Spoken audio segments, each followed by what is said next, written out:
Good evening, everyone. Thanks for coming out to this important public meeting. I'm Bill Hurley, Engineering Manager. This is a master flood prevention, climate resilient, and erosion control plan for the town of Fairfield. The town of Fairfield is undertaking a comprehensive flood and erosion resilient planning initiative. The goal is to develop the 2025 Master Flood and Erosion Resiliency Plan that incorporates future sea level rise, increased storm intensity scenarios for now 2050 and 2100. The town of Fairfield has selected Weston and Sampson engineers to complete the study and plan. The goal of this project is to create this master plan for the town.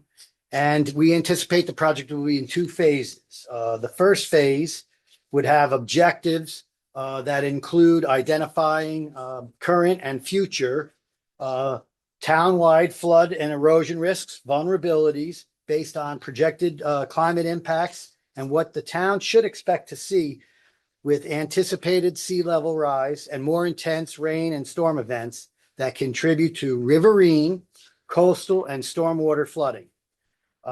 This can be broken down into zones for the town, coastal, riverine, and maybe like downtown underpasses as an example, and erosion vulnerabilities. We hope to create an easy to understand depiction of these natural risks and vulnerabilities to help the town and general public be aware and understand these coastal and riverine resiliency issues and challenges.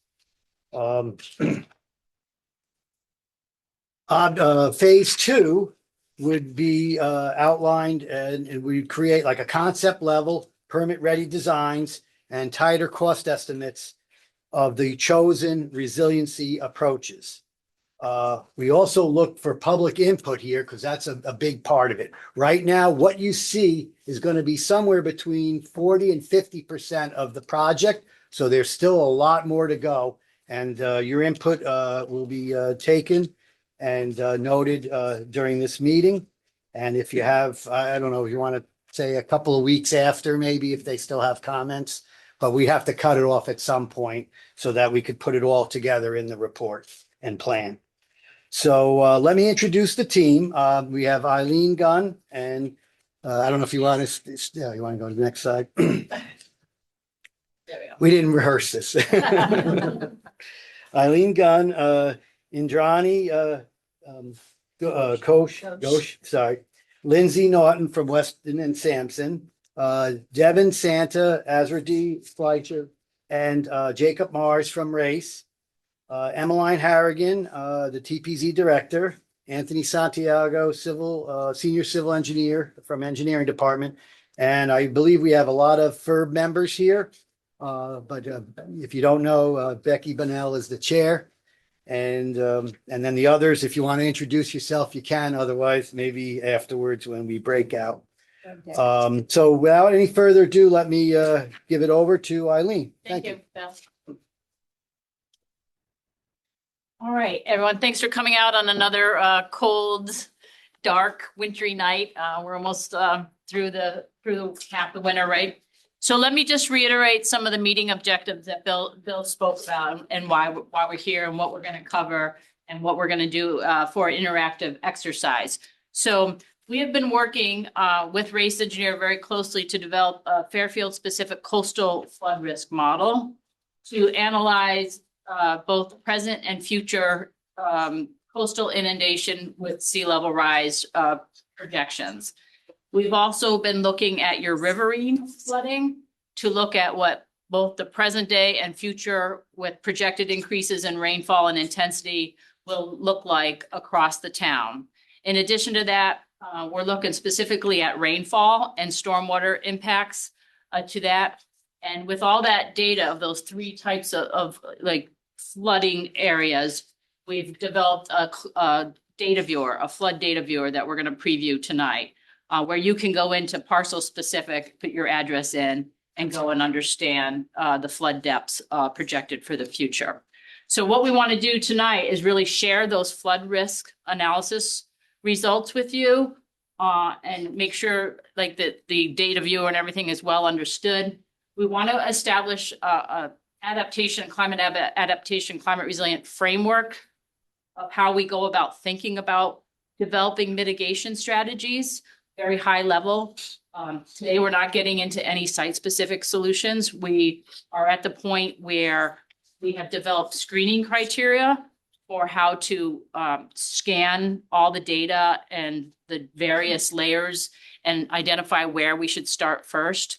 So we will be going over a very preliminary list of sites, both coastal and you're going to hear me say inland a lot. And when I say inland, I mean both riverine and stormwater. Not that stormwater doesn't happen by the coast, but I just kind of differentiate that. And then we want to gather your feedback on that criteria and the preliminary site selection sites. We're going to show you some maps after the meeting at the tables, and we're going to do some exercises to understand both your areas of concern and what you think about some of the preliminary sites and how those are being prioritized.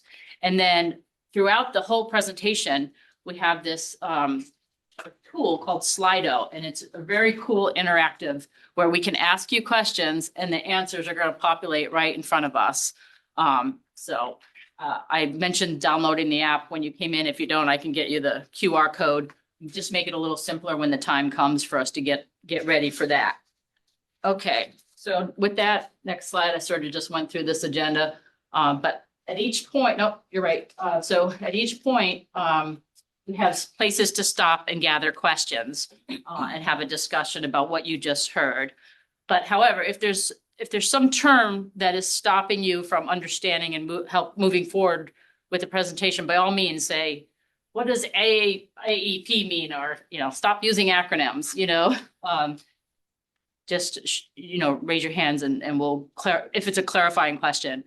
But if you could save the rest to the breaks. Okay, so next slide. So in terms of Bill went over the project a bit, but this is basically the areas of the project. We have the assessment phase that we're through, looking at all that analysis I told you about. And we've created these visualizations of the flooding, like you're standing up looking at the flooding across some of your buildings in town. We'll go over that. And then this prioritization of the segments, both the coastal and inland, is the part we're at. Well, this isn't showing the next steps. I'm going to do the next steps at the end anyway. Oh yeah. So the next step is to have, get through the prioritized sites, start looking at potential solutions and come back with you and start going over the options. At that meeting, draft a master plan for review, develop a project. I call it a story map, but it's basically a project website to go with the data viewer. Next slide. All right. Let's get the wonky stuff over with here. We're going to be talking in storm terminology here, and it can get a little confusing. For those of you who don't deal with recurrent intervals every day, you've probably heard of the 100-year storm, correct? So it doesn't mean that that's going to happen once in 100 years. It means there's a 1% chance every year that storm could occur. And that storm is associated with a certain water surface level and depth of water. So the 100-year storm is a very intense storm that would result in very deep level of flooding. But those happen very less frequent. Whereas the 2-year storm, it has a 1 in 2 chance every year of happening. So like I say here, a 2-year storm has a greater chance of recurring in a given year than like 5 or 10, 25 or 100. And then if you go to the next slide, and Jacob will go over this too when he gets to his presentation in a second. This is often overlooked, but it's cumulative risk. So it means over the lifetime of your 30-year mortgage, if you didn't have to remortgage, that there's actually a 26% chance of a 100-year flood happening. So cumulative risk, you know, it doesn't mean the risk starts over and repeats every year. It means it accumulates. Any questions on that? Because this is going to be, we're going to say this a lot, the 2-year storm, the 10-year storm, the 25-year storm. I think all you really have to remember is that the lower numbers are less intense, more frequent. The higher numbers, less frequent, more intense. The only thing I'd add to that is that one of the things that CIRCO, which is the Connecticut Institute for Resilience and Everybody speak a little louder. one of the things I would say is that CIRCO, which is the Connecticut Institute for Resilience and Adaptation, says that those recurrences will actually get more condensed as you get more climate impact. So as you get to 2050, where you might see a 5-year storm every 2 years, for example, or a 10-year storm every 5 years. So the more intense storms will is what I'm driving. The same with rainfall. Same with ABC. rainfall. All right, I'm going to turn it over to Jacob Mars, who's been instrumental in developing the flood risk. Oh, Azure, I'm sorry. The flood risk model, and you can't see it on that computer, so you just have to tell us to move the slides ahead. Thanks everyone for being here tonight. Azure D. Slicher with Race Coastal Engineering, and as the name implies, a coastal engineer. So Race has done all of the coastal modeling. It's highly technical. We're gonna try and boil it down a bit, but we're here for questions and breakout sessions at the end to really get into the weeds if you want. But next slide, again, a few definitions as we have some terminology over and over again. The 100-year storm, we can't, again, reiterate enough. It does not mean once in every 100 years. It is, 1% chance in any given year. And, but it is the basis of the FEMA maps, and we'll talk a little bit about that in a bit. And some of these other mean recurrence interval and annual exceedance probability were just discussed by Eileen, so we don't have to repeat, but again, the 100-year storm is a 1% chance in any given year. Next slide. All right, so I'm going to give you my 25 years of experience in coastal engineering in 2 minutes. With some basic definitions. So we're going to say the word still water level a lot, and basically that is the storm surge. You probably hear that more often. You have to be behind the microphone, Oh, otherwise they can't folks can't hear you. Okay. Oof. Can we push this out a little bit? maybe? Emmeline is working Hello? on it, but it. Oh, there you go. I'm trying to All set right, up let me a just handheld. push this out so we can Yeah. see, or at least maybe. There you go. Okay. How's that? Better. Okay. So still water level, somewhat interchangeable with storm surge, which you've probably heard more often, but basically it is the water elevation during a storm, but before there's a lot of wave action on top. So if you think about, if you took all of Long Island Sound and just kind of averaged it out without the waves, that's still water level. Wave setup is something that happens as there's wave activity and energy is building along the coastline. There's this like super elevation of water. So it's like setting up and it's creating, and that graphic at the bottom kind of shows that phenomenon where that straight line at the bottom is your average still water level. And then as the waves are building, they're getting this set up, and it adds just a little bit of contribution. And the two of those things together, still water plus wave setup, are called total water level. And so you'll see that a lot in some of our results, but it's the addition of those two factors. And then as waves crash on the beach, and again, if you think about just being on the beach and waves come and they just run up the beach and then they recede, that's wave run up. And that happens, it could happen on a gently sloping beach, or it can happen on a vertical seawall or a sloped riprap revetment or a berm. And so the interaction of waves on a structure or on some sloping landmass has an additional contribution of run up. And again, you can picture when you're just at the beach and it's coming up very gently, but as your structure slope increases, more vertically, that run up actually can increase. And so that's another factor that is considered in the hydrodynamic modeling. And lastly, the base flood elevation. That's a FEMA term for the base flood. It's associated with the 100-year storm on the FEMA maps. That is the elevation for which, if you are like in the high hazard velocity zone, VE zone 15, that 15 is the base flood. And that FEMA's basically saying that is the elevation of the crest of all of those factors leading to a determination of what your flood risk is on the map. So it's the contribution of still water, wave setup, and wave run up. And again, there's these figures from FEMA that kind of demonstrate those things. Next slide. Ask you to take one speech. Oh. All right. All right, we're not gonna. We're just getting you back in the camera. Perfect. Oh, well. Now we got the best. Well, of now that you told me I'm on the camera, am I on the camera? Perfect. I can't see. Okay. All right, next slide. So, and I want to stress again, and again, Jacob's going to go through all the modeling and We're just zoom in. okay.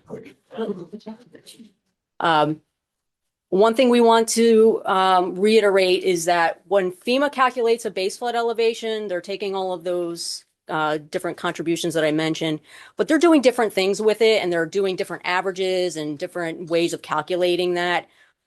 Our model is not doing it in those same ways. So while we use the FEMA maps for the 100-year storm and do a comparison to our hydrodynamic modeling for the 100-year storm, there will be some differences because we're not doing the exact same thing as FEMA. We're using some of their same inputs, for instance, still water level, but our 2D model is doing something very different than FEMA. And again, I'm not going to get into the really technical differences, but I'm prepared if anyone wants to do a lesson on the differences between hydrodynamic modeling that we're talking about here and the way FEMA develops their maps. I'm prepared to provide a lesson at the end of this, but I just want to say that there is a big difference.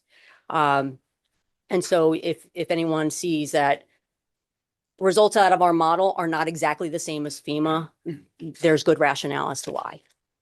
And with that, one last thing, sea level rise, Becky mentioned it, and we're going to be looking at various sea level rise projections. What does it mean?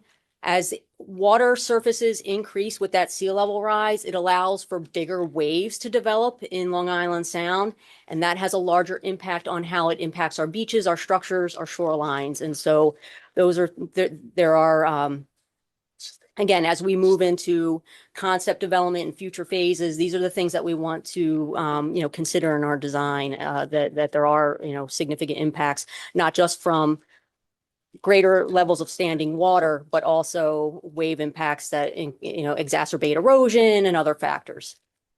And with that, I think we can go to the next slide and get into the nitty gritty. So with that, Jacob Mars is our engineer who's done all the modeling.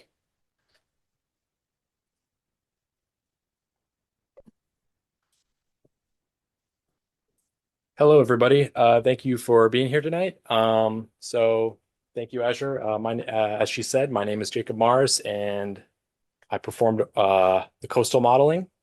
And what you see in front of you right now is just the extents of the coastal modeling.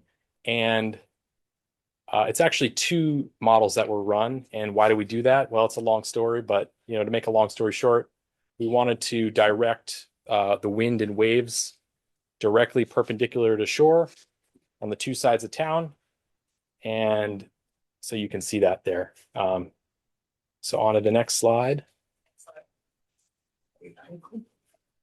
So we did 6 different scenarios, and you can see those highlighted in yellow in the table. And those numbers in the table are still water levels. And Azure just explained still water levels. So we took these numbers from the FEMA FIS reports. They give still water levels for the different return period storms, but they don't give every return period. So we interpolate some of them, like the 25-year. and we use those as inputs for the model. And so the 6 scenarios, we have one of them is a 10-year storm with 20 inches of sea level rise. And then for the 25-year storm, we had 3 different scenarios, present day, 20 inches of sea level rise by 2050, and 40 inches of sea level rise by 2100. And for the 100-year storm, we have 2 scenarios, present day and 20 inches of sea level rise. So next slide. So we just wanted to juxtapose those still water levels of the scenarios we're doing with some historical storms. And you can see on the left there is still water levels of different return periods that you'd see in a FEMA flood insurance study report compared with total water levels. So there's going to be some wave effects recorded from historical storms. And then we have wind from historical storms and wind corresponding to like a certain return period storm. So a question that came up during this process is, say for a storm like Hurricane Sandy, what return period is that storm exactly? Well, it's a little tricky because you might have a still water level that's 100-year still water level and a wind that's smaller, that's maybe a 20-year return period, 25-year return period, and vice versa. And so just looking at it here for Hurricane Sandy,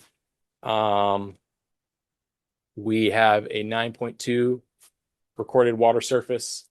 So that would put it somewhere between a 25 and 50-year storm in terms of still water level. And it would, and for wind speed, it's less. So we're between a 1 and 5-year return period in terms of wind. So on to the next slide. So right here, it's going to kind of flash to different results, but it's basically an animation that's showing right in front of you is just a plain FEMA floodplain map. And so we have the blue, which is the 100-year floodplain, and then we have the orange areas. And if you could maybe pause it at the beginning. Yeah, so the blue areas is the 100-year floodplain, and the orange areas are the 500-year floodplain. And we just have some silhouettes or outlines of these areas marked in purple for the 100-year and then in orange for the 500-year. And so then we're going to flash our model results for the 100-year, present day, and then by 2050. And so you can see good agreement, and then by 2050, it grows, and our 100-year storm is inundating a lot of 500-year floodplain areas. So if we go to the next slide, we can see a side-by-side comparison.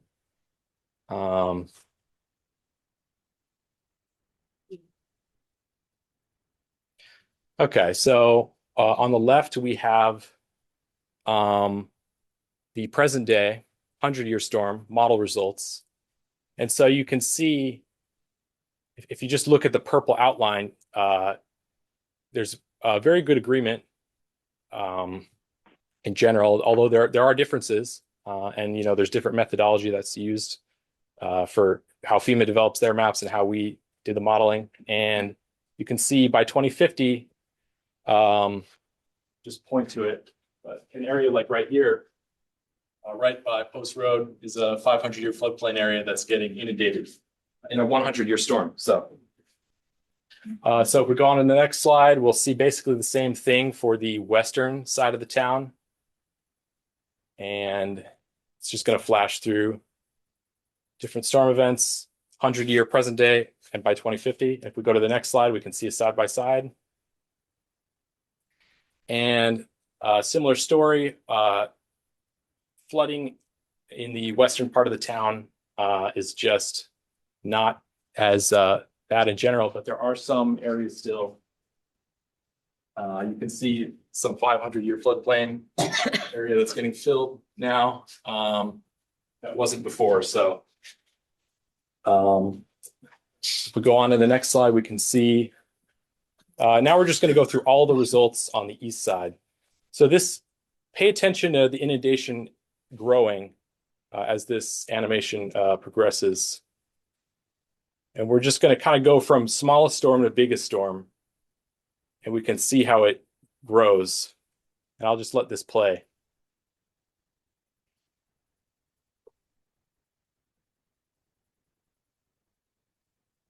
How do you define return period? So it's basically like there's a probability that a storm is going to happen in a given year. So a 1% chance. So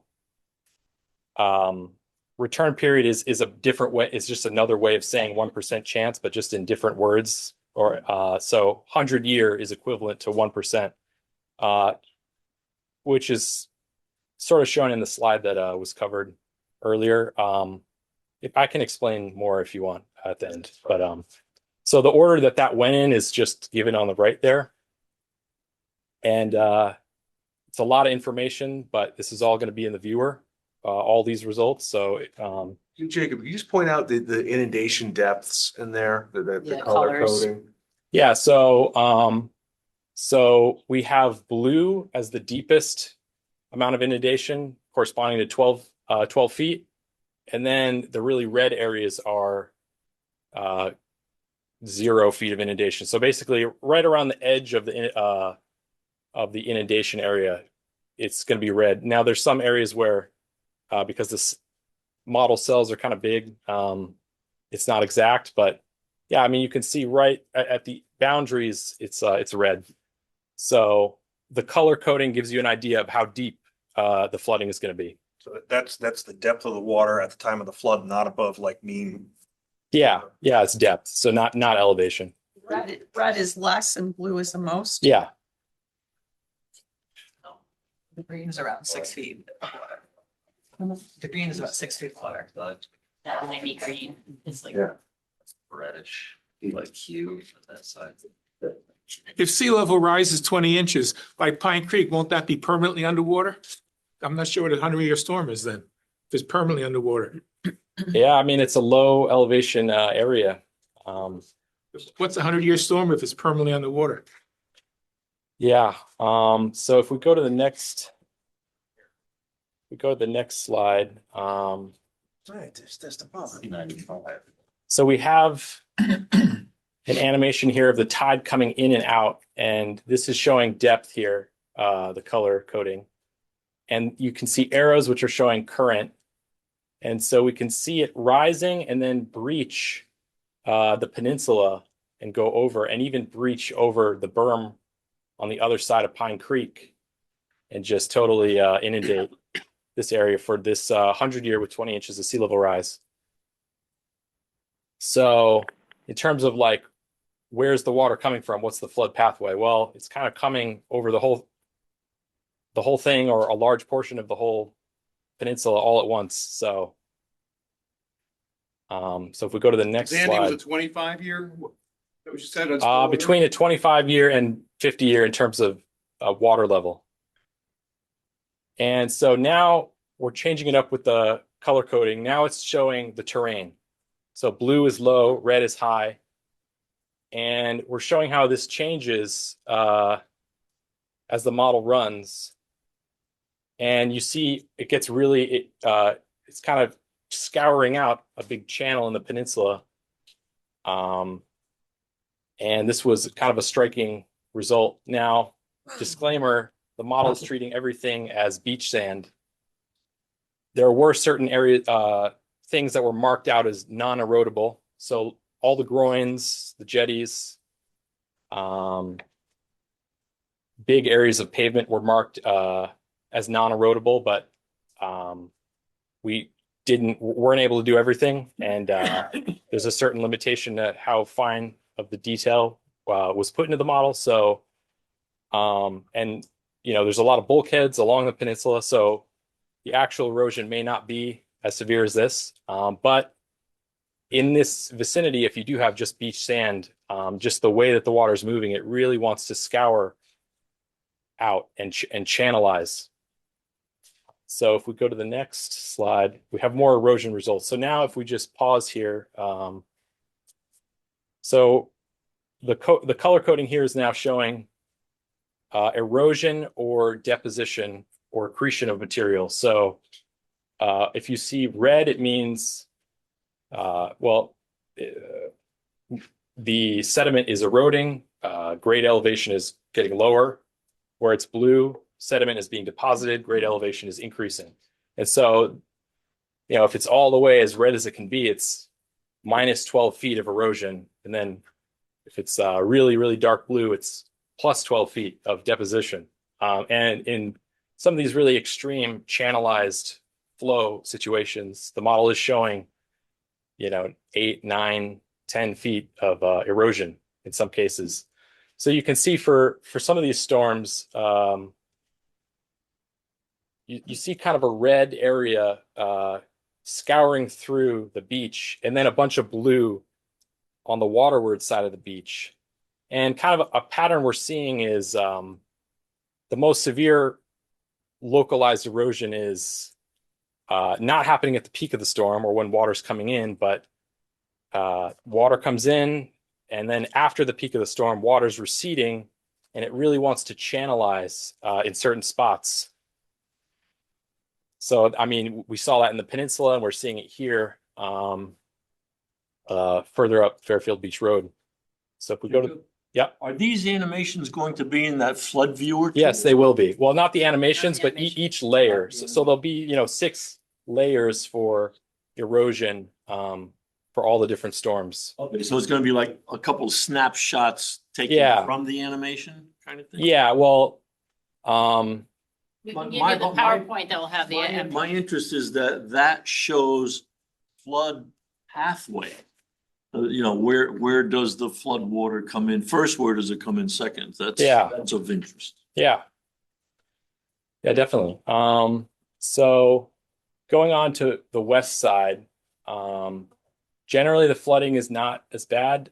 Just the things are much more elevated in general, and there's more defined pathways, I'd say. So we just cycle. You can see the area of inundation grow a bit with bigger and bigger storms.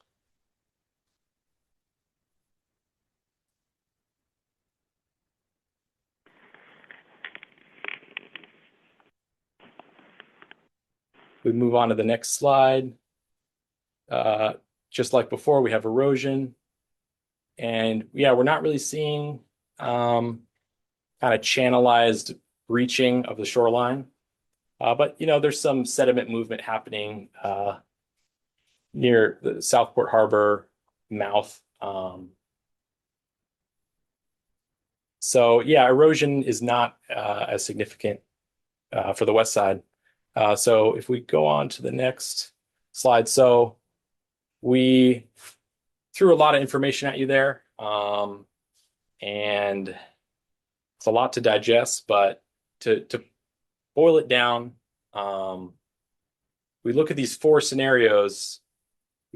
We can compare present day and 2050. So if we look at the 25-year storm, we're getting a 14% increase in area of inundation approximately. And for the 100-year storm, a 15% increase in area of inundation. So the same return period storm, but just with the 20 inches of sea level rise. So if we go on to the next slide, so we have some big takeaways here. We just have inundation shown again for the 100-year 20 inches of sea level rise, which was more or less the biggest storm. And these 4 pointed stars are showing some hot spots of erosion where it really wanted to channelize. So you can see a lot of them down by the peninsula, a lot of them by Fairfield Beach Road, not far from where we are right now. And then one a bit more north by Fairfield Beach Road. And then we have some yellow 5-pointed stars, which are some areas where flow seems, the flow path seems more defined and like a location where floodwaters can be controlled or blocked more easily. But in terms of, looking at Fairfield Beach Road, like what is the flood pathway? How can it be controlled? I mean, it's really breaching all over the beach. There's some areas of high ground, but it's breaching over a large area all at once, more or less. So if we go on to the next slide, we have some visualizations. Yeah, so we have 5 areas of the town, and where we have some outputs of the model. We're taking a water surface elevation and the ground elevation and a picture, like the point of view of a person standing on the ground there, and what is that water level going to look like? So if we get it, Jacob? yeah, We have a question from somebody joining remotely. okay. Can you further explain the blue-green area where the residential area is? What does the blue-green area mean? I think that's just gonna be the deeper inundation, right? Water depth. Yeah, deeper water depth. Purple and the green are the deepest. Yeah, I think that, Start getting into the green, it's, starting to be about 5 feet. If she's talking about the floodplain, it's. is there a specific area she's talking about, the residential area, or just, Floodplain, right? And is it the Okay. slide she's talking about? because there are many blue and green areas. If you Um, pointed out where the salt marsh is right behind Fairfield Beach Road. Yeah, I mean, we have some salt Looking marsh, at, the marsh right here. I mean, basically any area that's blue. Mostly, I mean, we have. There's a some big right marsh and a here. lot of, Jacob, do you want to use the mouse here and show? Because Yeah, that that will might project be- on the screen. Okay. Yeah, if you Um, want to use this mouse, yeah. Only $3. And then maybe a laser. yeah, I mean, we have marsh here. Marsh here. Definitely marsh here and here. That's right. It's hard to see that arrow in Yeah. the green area. That's what we're trying So to I do. mean, you'll be able to look at this all in the viewer and see exactly how this is all overlaying. Laser. Laser. Okay, To oh, answer her great. question, I think the greens indicate that it's gonna be around 5-6 feet of water depth, and the blues indicate that it's gonna be getting into the 7 or 8 feet of water depth. That's right. Can I ask a quick question too? Yep. Follow up on it. So from my understanding so far, a lot of what you're talking about is an event happens. That is a probability-based event that causes a disaster, right? Yep. What about just the everyday expectations of the area that may be changing? Because you talked about sea level rising. Is our plan that you're going to be developing, tackling that? Just the everyday expectations, or is it just disaster management? Would you say sort of like sunny day flooding, like nuisance flooding? Yeah, high tide today. Yeah, so for our piece of this, we're looking at the bigger storms, more disaster based. So no matter what, the place is going to flood. And how are you managing that? Not per se, how are we protecting the land overall from a day-to-day scenario? Yeah, you want to jump in? Yeah, I'll jump in. Okay. The scenarios that we're modeling are the big storm events, and that was in consultation with the town on looking at, the probability of nuclear disaster in the future with respect to flooding. But ultimately, the concepts, and again, that's going to be for the next meeting where we get into the weeds on the concepts. We're not going to be able to stop this flooding. We're going to be looking at ways to protect some of the more critical infrastructure throughout the town, but it's not likely to be for the 100-year plus 20 inches sea level rise scenario. It is likely to be for more of the sunny day flooding. Now, Weston and Sampson folks are going to get into more of the inland stuff and some of the more sunny day flooding that impacts on a stormwater basis.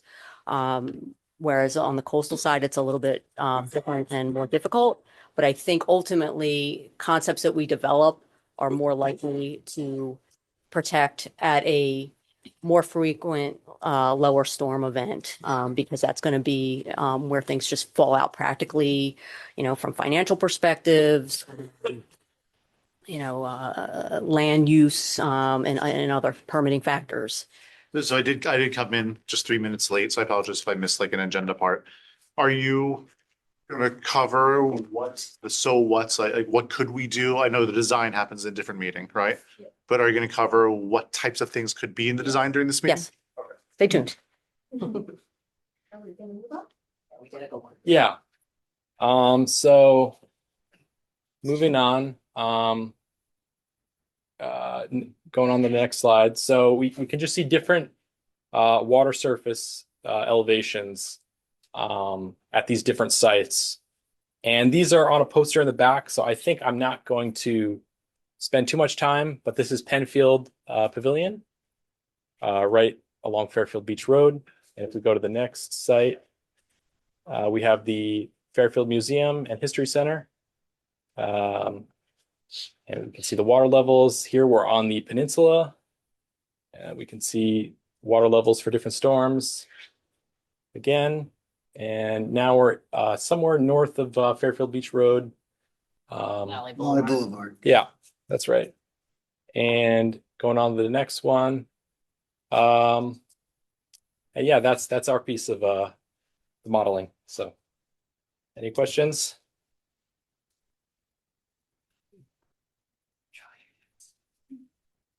Okay.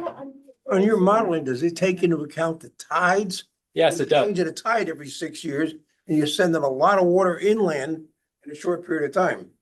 Yeah. Tides were accounted for. And then we just added the 20 inches. So, it's the same tidal variation, but just 20 inches higher. So, We have just one question online and then we'll move to Slido. Kathy, I just unmuted you if you have a follow-up question. Thank you so much. Yes, as a zoning commissioner, I'm concerned about, can you hear me okay? Yes. The development activity we're doing down in that area, that's what I was trying to ask the question, the blue, green, and yellow highlights, is that in the marsh area or is that where the residences are? And is that representing a 100-year flood, those inundation levels? I'm trying to understand that a little better. yeah. So, the results we showed were for a couple different storms. One of them was the 100-year flood, but we're also showing the 100-year by 2050. And there are definitely some residential areas which are in the blue-green area. A lot of them are the marsh, but there are definitely some residential areas in the bigger storms that are getting that 5 to 6 feet of inundation for sure. Okay, thank you. Okay, we have our first Slido. So hopefully, if you haven't downloaded the app, you can use the QR code. If you would like a paper survey, I can give you a paper survey. We're gonna test this out. So get your So phones ready. I also want to clarify, I know Eileen mentioned you have to have the app, but you could also just go to a browser on your phone, whatever you use, Safari or Chrome or any other browser, and just type in slido.com on the address. And then the QR code, you get a code for joining and you have to type in Fairfield flooding as it appears there with both the F's in uppercase, please.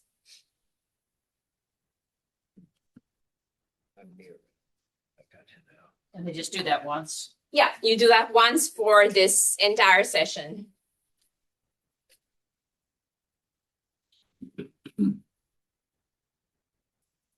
What was the code again? Fairfield flood. Flood. Capital F's. Sure, I'll go to answers. Yeah. It's showing me.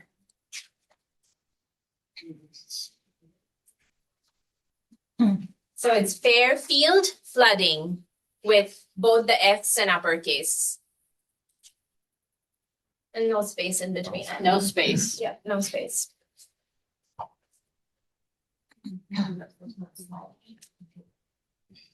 There is a mine. I downloaded it.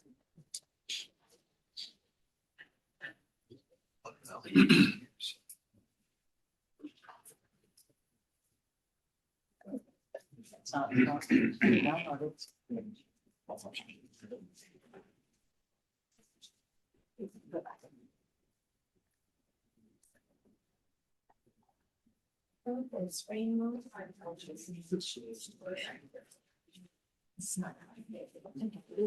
There's space between Fairfield and flooding.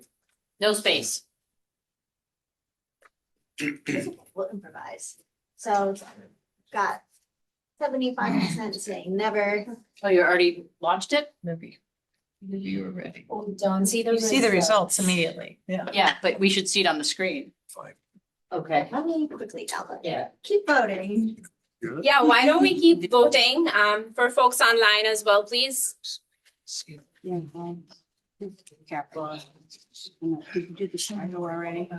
the question is, how frequently in the last 2 years has coastal flooding limited access to your neighborhood, work, or critical services as we are defining it by roads, grocery stores, and medical facilities?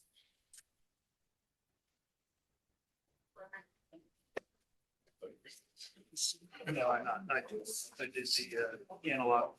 Oh. Thank you for bearing with us. We will be able to share the results of the Slido momentarily on the screen. Like I said, if you want a paper copy, I can give, if you're having trouble with the online. Oh, she has paper copies. Take a paper copy if you don't mind. Who's asking? Oh, thank you. Yep.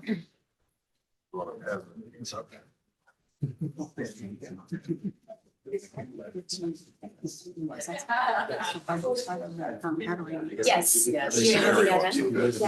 got this far. Yeah. How do I put my answer? You have to click on. You need a pen. Yeah, I got it. Just put it together. Yeah, we definitely.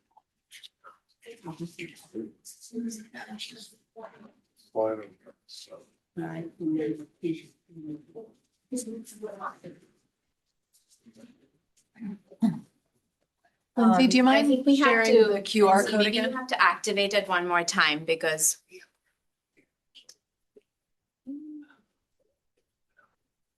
You could share it on the screen too. That would be great. Yeah, we're trying.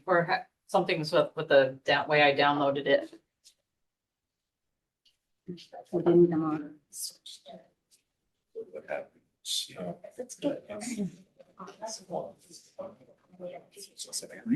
Yeah. Oh. So here she is with all the other categories and the box showed them. So tonight. What else is on the agenda? All the costs. It's like a running joke. Rogers is so.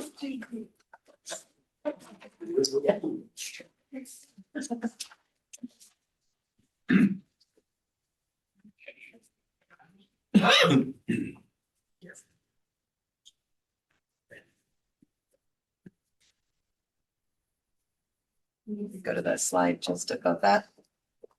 Yes.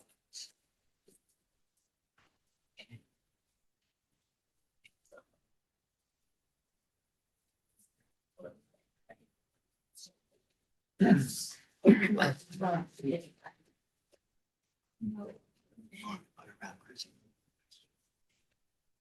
we could do is maybe we come back to this and while we figure this out. Sure. Oh, what will happen to the? The results are gonna be saved.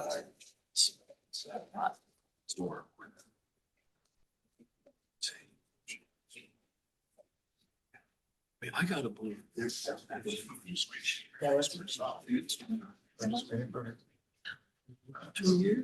of this stuff is bullshit, I swear.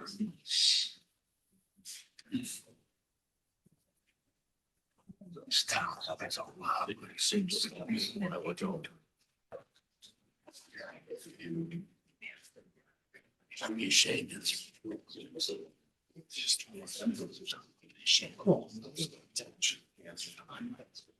I guess while we're waiting, if there are any other clarifying questions for the coastal flood modeling results that were presented, we're happy to take those. Well, so what's the agenda after, like while we're waiting, what's the agenda following? So we'll be discussing the inland flood risks, the stormwater and the riverine. And then we could take a pause, Eileen, if you think we may take a little bit of a pause, Bill, Emmeline, after that point, and then we quickly move on to the adaptation framework, or we can keep going. Why don't we just keep going and Let's keep let going this now thing and- do whatever it's gonna do? Maybe just Yeah. say the results right now so that you can hear. what- Yeah, everyone who voted can see the results. These are preliminary Why don't we keep presenting and let's come back? Yeah. Yeah. The answer is no. Letting out. We can call up the Slido again. I can move the Yeah. slides while you, it's gonna get worse. It's already up. Yep. All the way out on the. All right. Well, what's technology without hiccups? So we will Was going so good up until then. get through this. We will get through this before the end of this evening. We will have Slido working and you'll be able to see the usefulness of the results, and we'll be able to see the poll that you actually voted in. And I'm not sure why that was not showing up on your, The answers, but not the question. but you aren't able to vote. And I'm not sure why, because the poll is still active, but we'll get that sorted as well. Like Karnak. All right. So Jacob and Azure talked a lot about the coastal flood impacts. The other side, which we oftentimes frequently experience, are the inland flooding. And that flooding comes with heavy rain, downpour, rain that could be accompanied by tidal flooding, rain that could happen on a sunny day, as Azure was mentioning.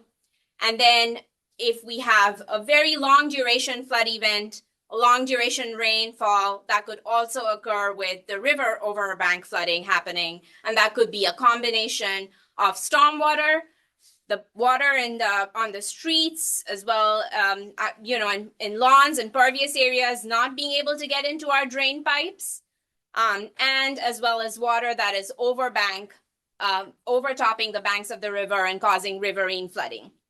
So these two components of flooding we will be talking about. But for the purpose of this presentation, we actually divided up our study area, the town of Fairfield, into these study areas, as you can see on the map here. Some of these areas are broken down by the river subbasins, such as the Sasko Hill, the Rooster River, the Mill River, and so on. And then there are other areas which are just segments of the town that the town actually wanted us to focus on as part of the town and the Erosion Control Board wanted us to focus on as part of better honing in and understanding what the flood risks are, such as the Fairfield Beach area, the Penfield area, the downtown, the underpasses, and so on. So the study area essentially was broken up by sub-watersheds, as well as certain focus segments that have a high concentration of critical infrastructure and the recreation beaches as well. So as I mentioned again, the two types of flooding that we're talking about are heavy rainfall flooding with a lot of rain falling. 3 inches of rain over a period of 1 day is a lot of rain for this area. When that happens, there's not enough capacity in our pipes and our catch basins to accumulate that rain. That could result in a lot of street flooding, that could result in properties being affected. And then there's the fluvial flooding with the flooding overbank, flooding of the rivers, also happening with a lot of rain. But the riverine flooding is really more of a problem when it's a high intensity but a longer duration rain event.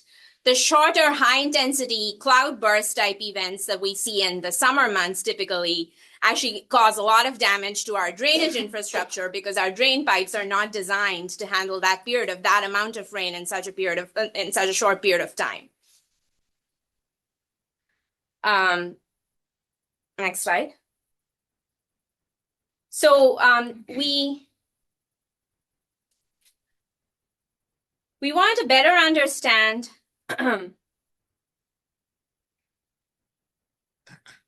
use the mouse. Thank you. Thank you.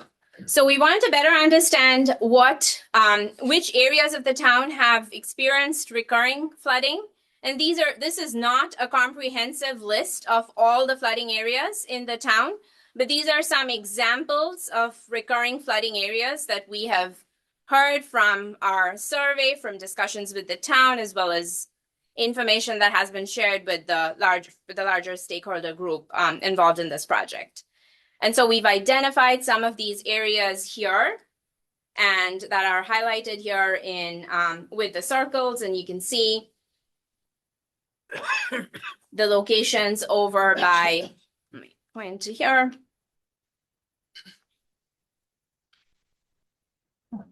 The Hill Academy area, over the north of that, over north of Fire Station, Jackman Ave here, Our Lady of the Assumption School, the Stratfield Elementary School area. And again, these are a collection of areas that we have seen recurring flooding in the town. Again, not a comprehensive list of all flooding areas.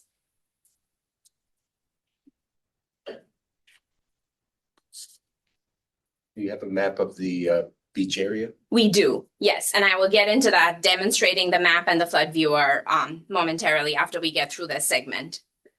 So next, we're going to go over this again because we haven't told you guys enough how many times return periods and types of storms. We're going to say that again because we're talking now about a different type of storms, right? The rainstorms that we experience, but the concept is still the same.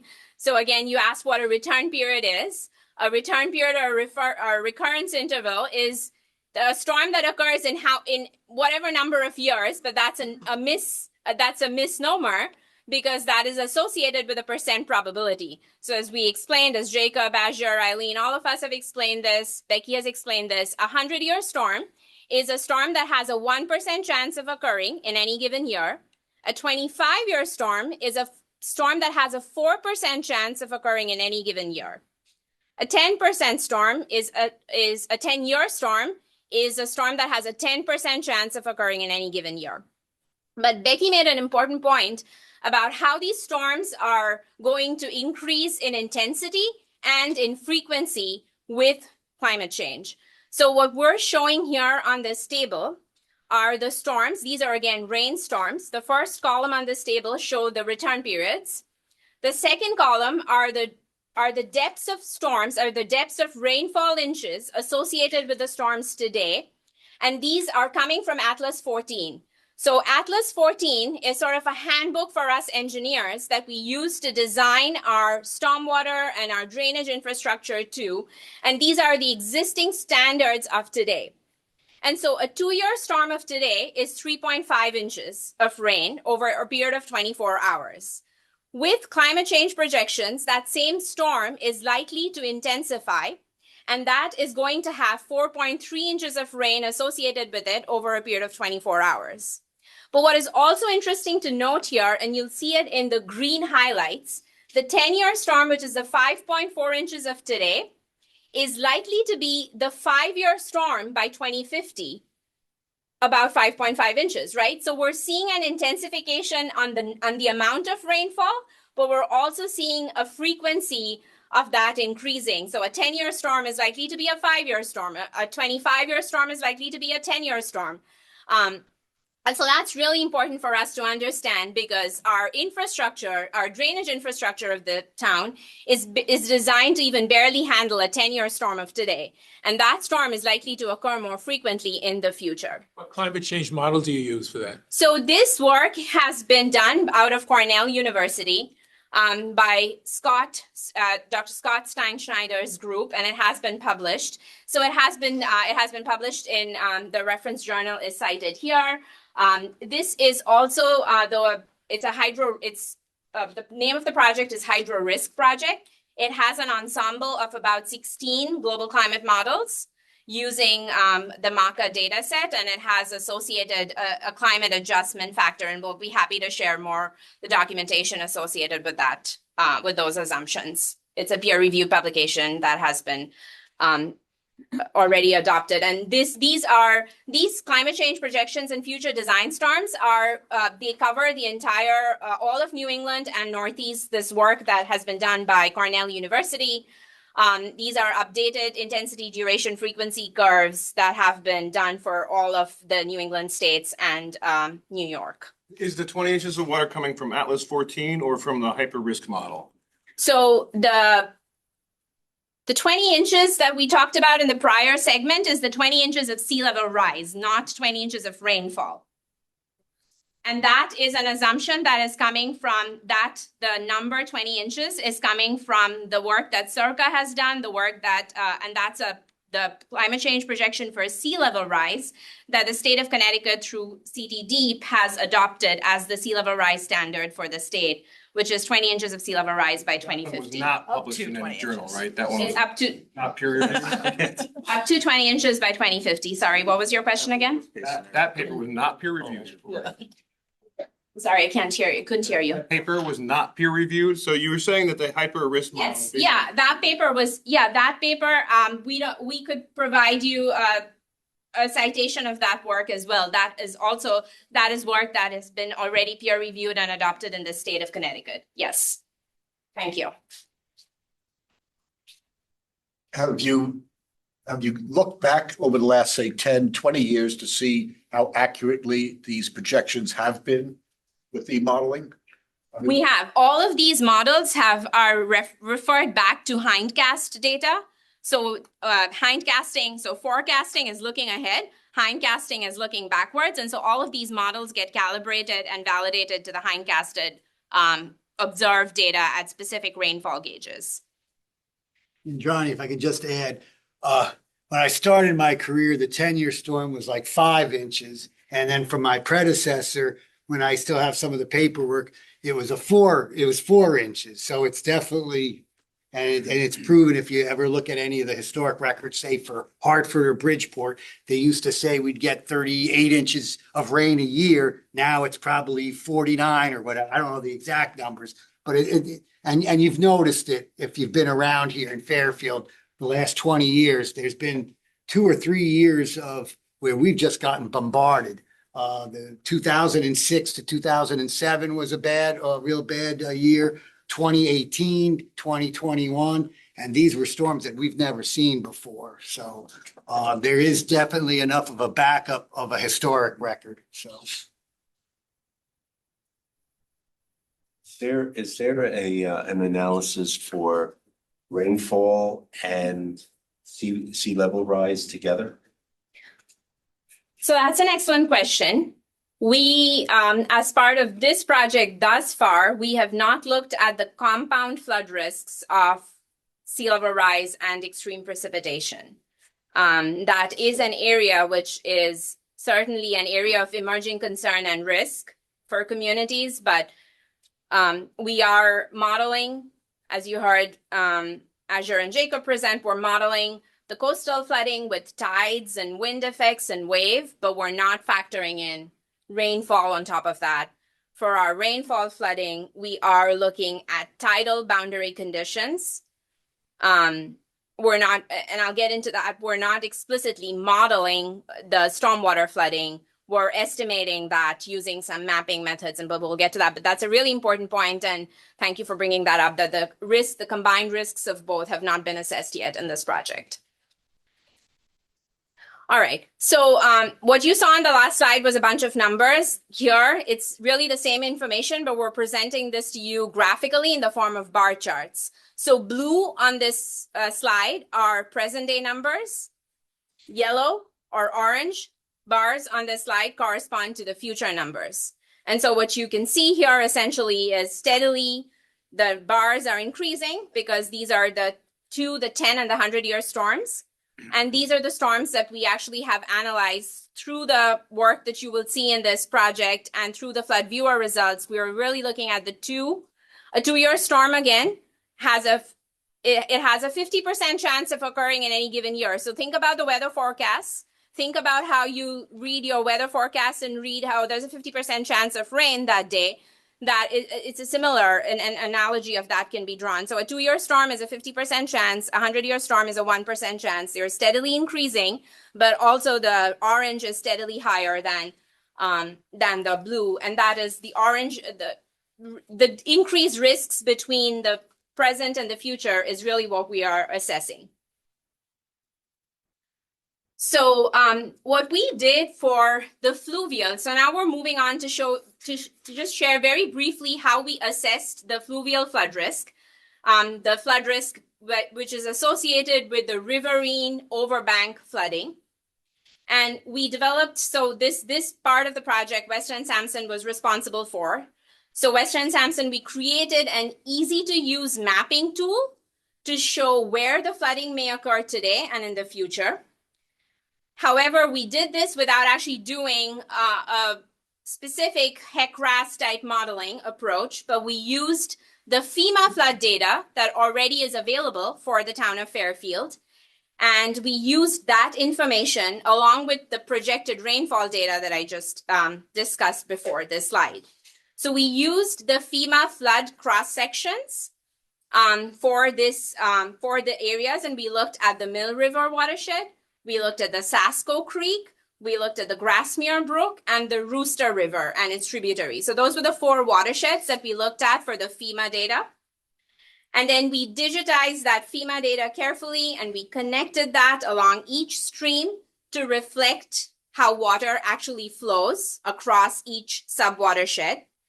And then we combined this information with the LIDAR data, which is the ground elevation data that was also used for the sea level rise modeling. This is the 2023 Connecticut LIDAR data, to develop these high resolution maps that show the extents and depths of flooding for riverine flooding. And then we estimated the future flood risks by looking at what the future increase in precipitation rainfall would be, and using sort of a regression model that ties the flows to the elevation data. And that's how we estimated the flood risk, the riverine flood risks. And then these flood maps were produced, we compared the existing data, we compared with the FEMA existing data, and that showed very good correlation. So that gave us the confidence that we could use sort of this regression, a simplified regression modeling approach to estimate what the future 2050 flood risks would be without doing very detailed numeric modeling or HEC-RAS type modeling for this project.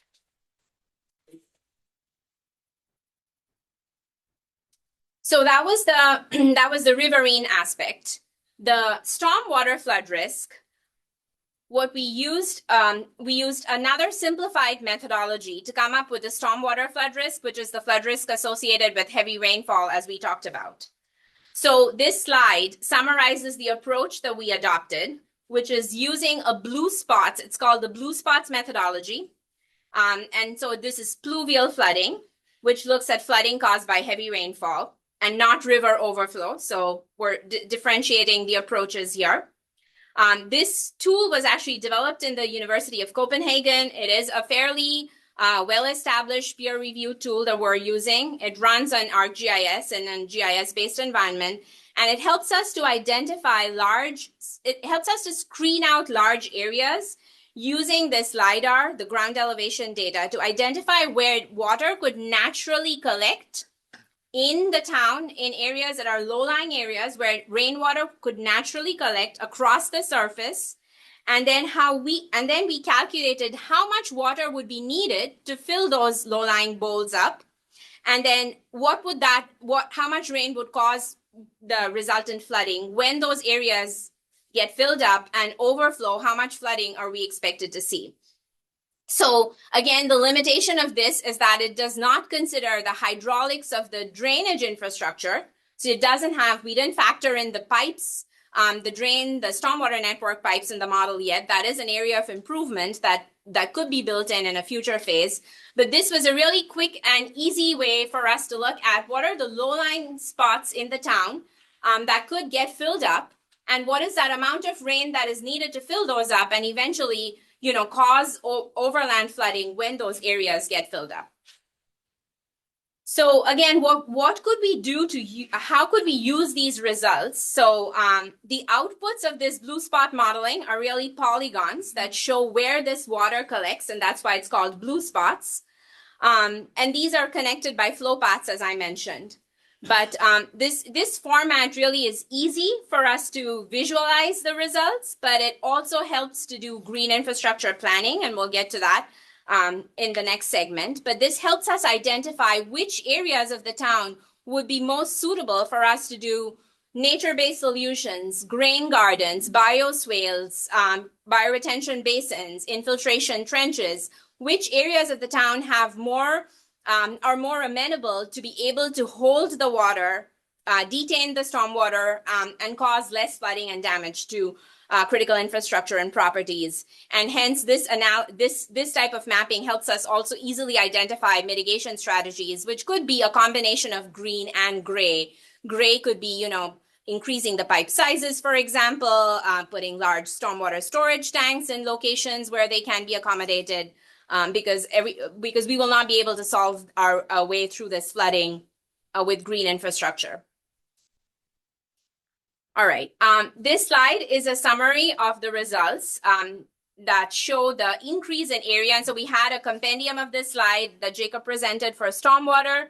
We're breaking out, what Jacob presented was for coastal. We have this version is for the stormwater flooding.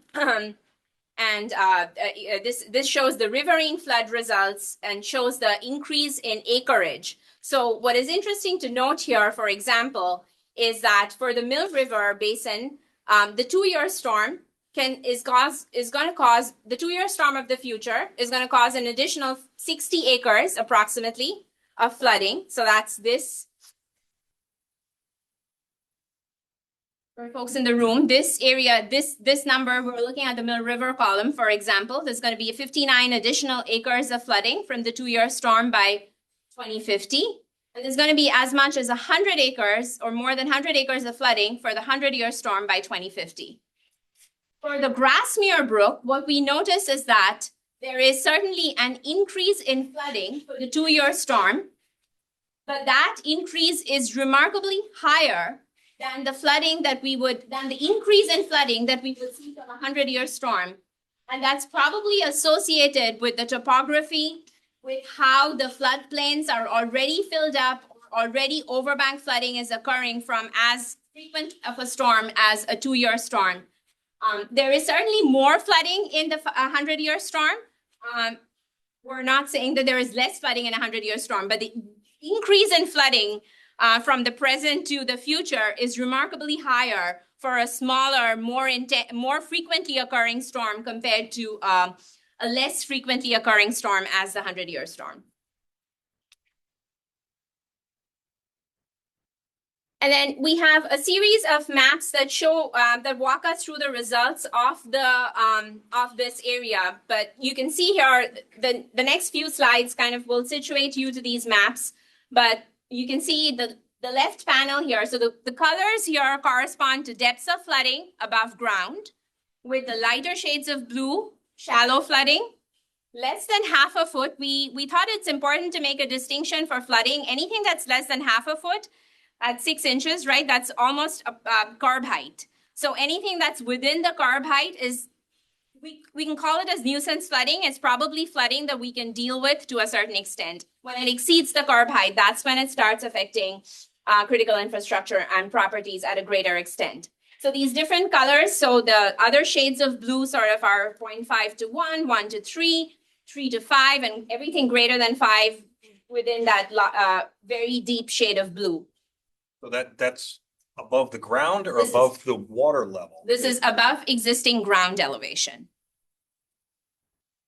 So depths are always presented in our maps as depths above existing ground. When we're looking at the only place where we have shown the results that show an elevation value are in the visualization slides where we actually showed the lines. So all ground elevations are measured in the standard datum called NAVD88, which I think in the kinetic, this area is 1 foot above mean high water. But we'll have to check that stat. I don't know if the race team knows the conversion. Yes. Just for orientation on this, what is the lower right location of Mill River, and the upper, I'm assuming, is up by the lakes? It's just where This, I just cut it off, so that we could do,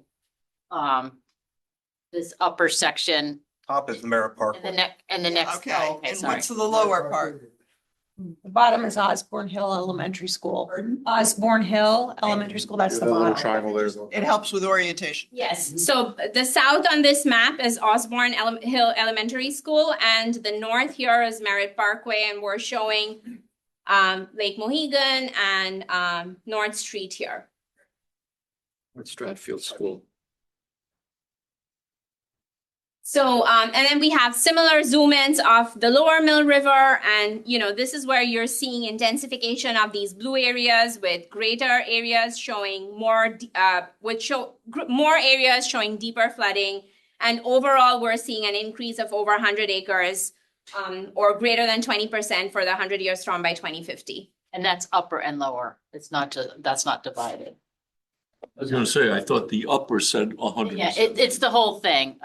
You couldn't put the whole thing on one screen and still see it. I just cut it in half. Yes, sorry, helpful And clarification. I called it upper and The lower. upper. I mean, I call it that.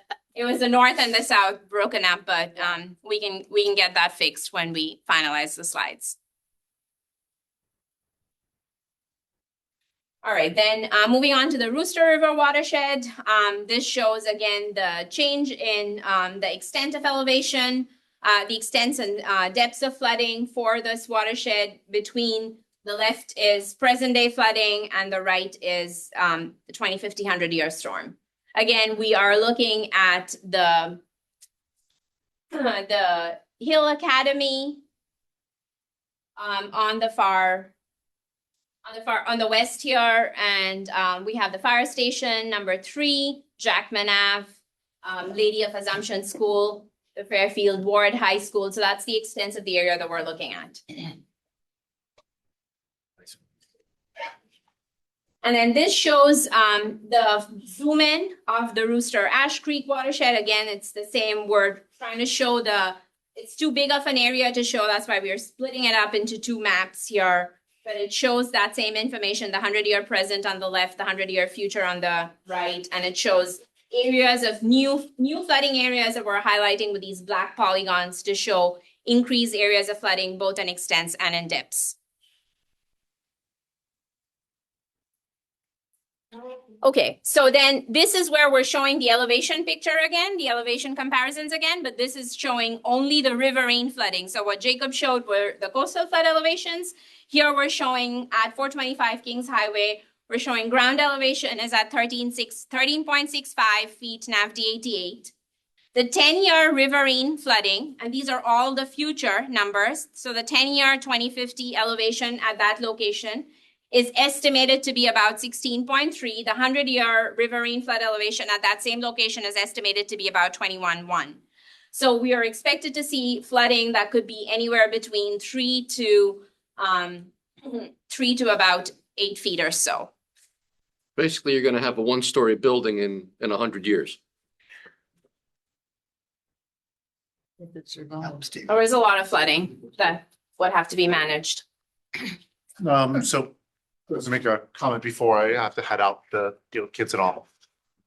So first off, I presume that, mind you, the numbers of how much water coming haven't changed that much in 100 years to be like 12 feet. So I presume that this is, if there was no mitigation strategy whatsoever and all the water just fell there and we couldn't get rid of it, that's the lot, right? Yeah. Okay, so just managing expectations there. I assume that all this is going to go into a design of mitigation strategies for a budget that we approve and we invest in, right? My worry is always going to be, fix what's broken too, right? Sometimes we get really excited about, new strategies that can help with these scenarios.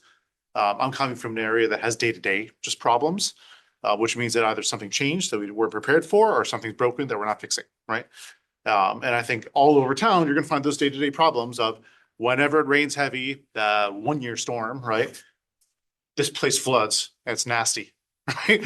We have to fix that, right? I think in the assessment beyond, the preparation for massive change in an event that may happen with a 4% probability, the everyday challenges should also be accounted for, planned and mitigated. Because I think there's plenty of things broken in the town too, that we have to address. And yes, obviously, we also have to make sure that we're thoughtful in doing it and plan for while we're underground digging holes and things to make sure we like thoughtful of how things are gonna change over the next 30 years, but there are lots of broken things. I think we should concentrate on those as well and make sure we're not fixing a possibility and avoiding the realities. Yeah. Very fair point. I will let Bill and Emmeline comment on the priorities, but it's a point well taken on planning for the new normal, the everyday event that could happen versus some of these acute events that we're talking about. I think, and I do have comments on the color selection in the grass at some point that I'll forward you because it makes it really hard to read. The ocean's blue and deep is blue too. I don't know. So, Phil, sure, absolutely. Sir, pleasure. Sure, thank you. Other questions? Yes, I'm gonna go into the viewer. So Lindsay is reminding me appropriately. So I am going to share my screen because it's easier for me to demonstrate the viewer. So Lindsay, if you stop sharing, or you did, thank you.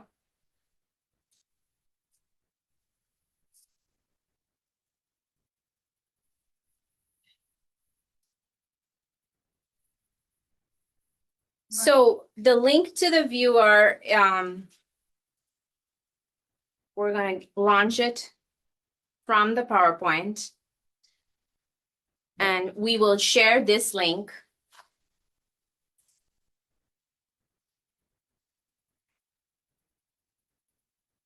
All right, bear with me for a second, please. I'm going to stop sharing and call the viewer up.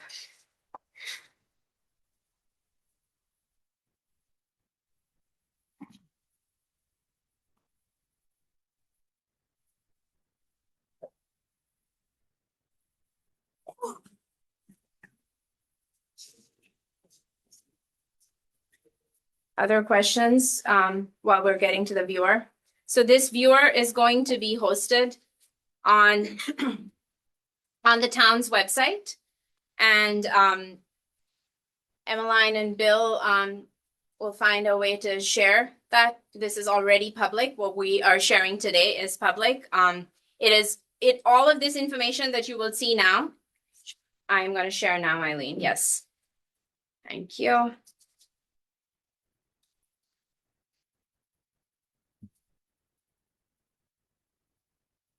All right. So this is the Town of Fairfield Climate Resilience and Flood Mitigation Plan, the name of the project. And this is the viewer that we have developed.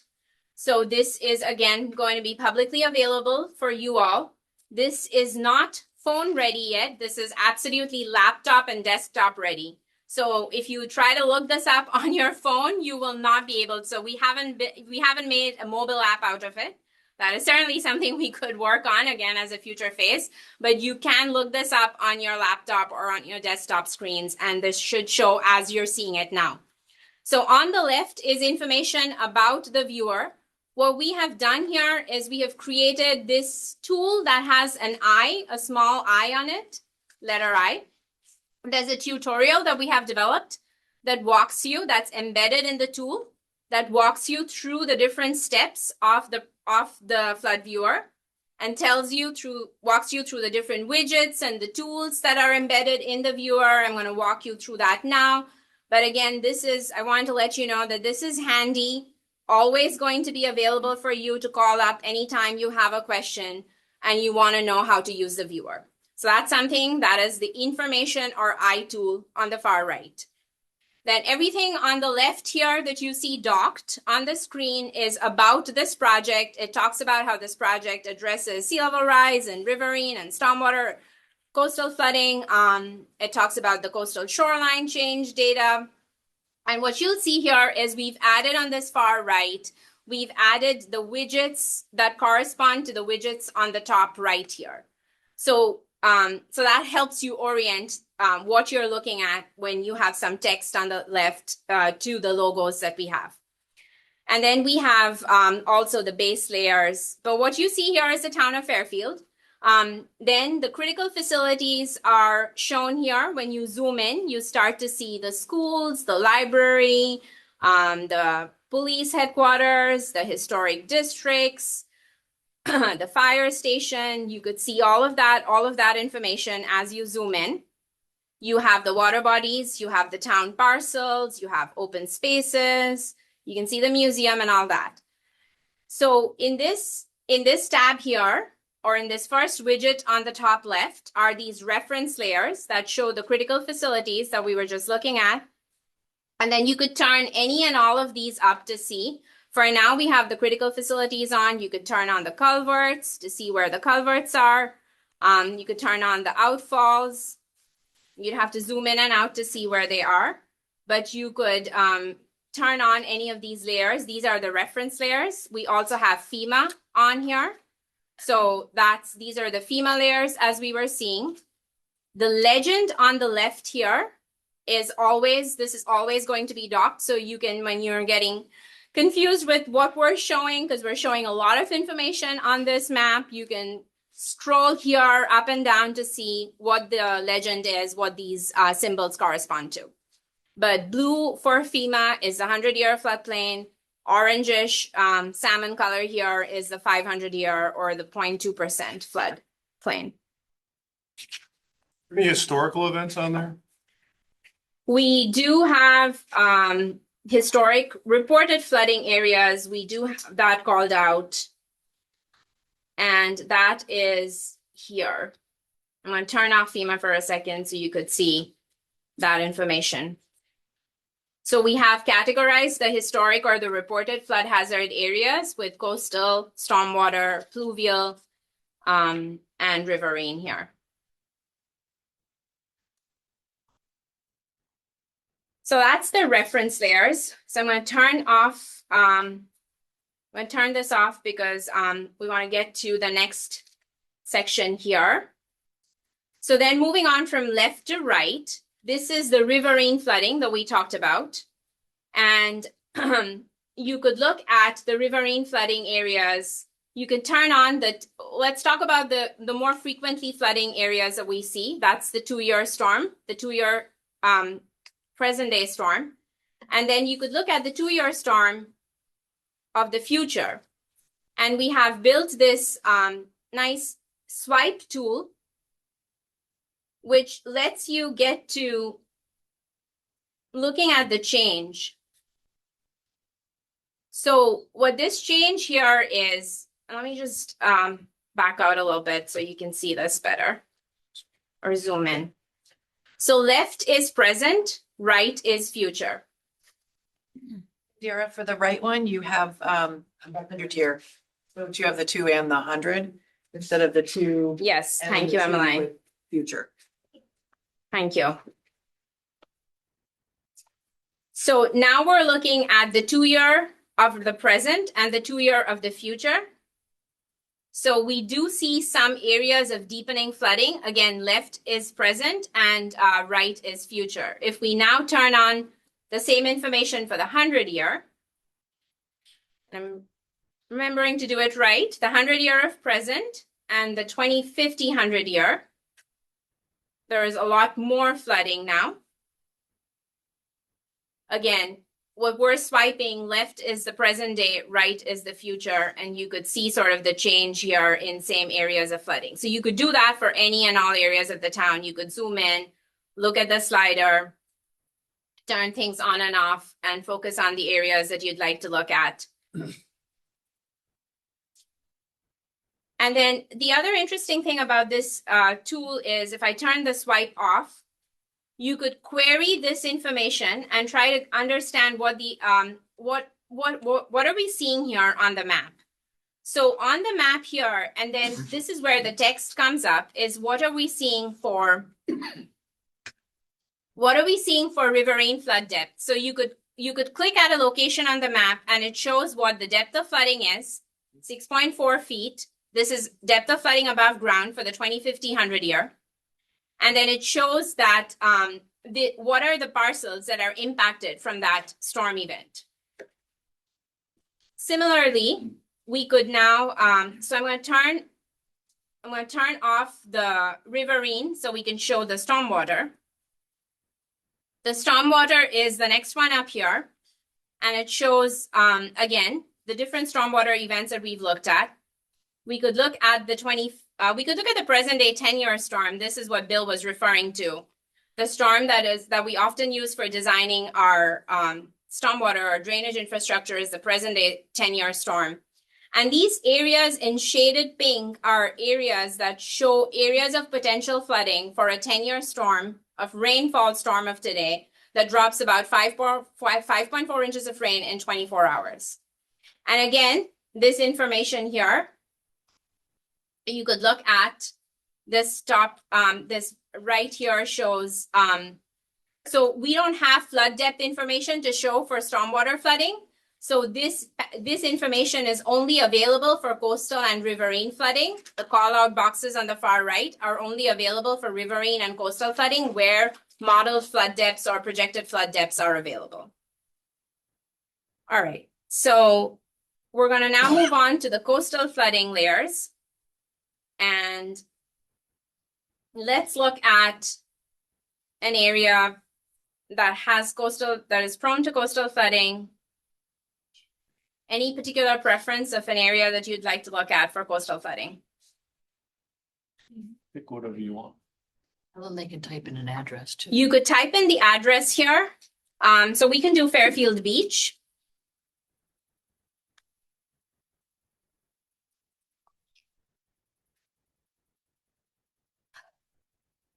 And we're going to turn the coastal layers on. We could look at the 2050 100-year, or let's look at the present day 100-year first. And this is where the colors come back that we were looking at on Jacob's and Azure's presentation. So the colors here are shown on the far left here in this column. You can see the lighter colors, the browns and the yellows correspond to about 4 to 5 feet of flooding, up to 4 to 5 feet of flooding. The green is that the lime color is about 5 to 6. The green is 6 to 7 above ground. And then all the darker shades of blue are the higher depths of flooding.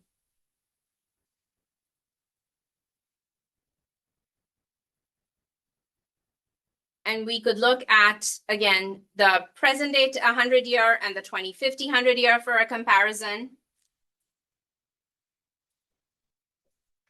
And we could turn the swipe tool on again and look at additional areas of flooding. If we zoom in, perhaps in the Pine Creek pump station area, we had some questions about that. Earlier, you do see quite a significant increase in flood extents also in this area. So you could do this for any location of the town. Again, you could look at, if you want to get parcel specific information as we were discussing earlier, you could click on this particular parcel. And this is where you're going to see a plethora of information come up on the right. You can see the depths of flooding under these different storm scenarios with sea level rise. So this particular area. So the modeling has been done at a very high level of resolution, as Jacob and Azure indicated. But when we are summarizing the results in this flood viewer, we're summarizing it at 100 feet by 100 feet grid. And then we're summarizing the results at that grid scale, picking the maximum flood depth above ground and reporting that. So what you see as flood depths here are summarized max flood depths at the 100 feet by 100 feet. Now, site-specific flood depths at a particular building, at a particular location in a parcel will be site-specific and could be different from what we're showing here. But I just want to mention that because we're trying to also keep this viewer usable so that you're not bogged down by how much data it has behind it. And it could make the viewer go wonky and panning here or pulling a different data. So that's why we've summarized the results again. But the modeling has been done at a much finer resolution. So I'm going to turn off the, so you could, you could see this data at any scales, as I mentioned. I'm going to turn off coastal and I'm going to just show this, the shoreline change data that Jacob talked about. And if we pick the most extreme, the 2050 100-year again, it is a bit harder to read here, but you can see the information. I'm going to click out of that, but this is where it shows what red and blue indicate. So this layer shows changes in sediment depth along the coast, where positive values in blue are areas where material has accumulated. And the values in red here are areas where material has been eroded or removed. So that's where the erosion is occurring. And this is, so we see some significant erosion occurring in these beach areas, along the beach areas, but it's not as bad as we saw for flood depths. We could probably make that comment. Yeah. I think if you change the base map too. Yeah, tell me how you Because can it's like change. everything's white. Yes. Maybe you see the 4 squares. Yes. Yeah, if you change that to the satellite, Yep. it might be easier. That's why we have a team. Yeah. Thank you. I forgot to share the base map features. So this, the gridded squares here, and I could go to imagery hybrid, or I could just go to imagery perhaps. And that helps you see it better. Building.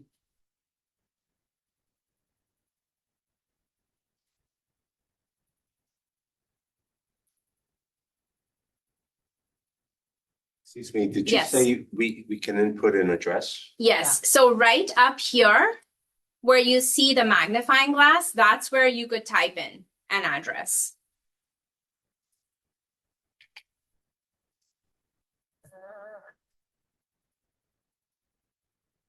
I'm gonna pan left. You're in Bridgeport.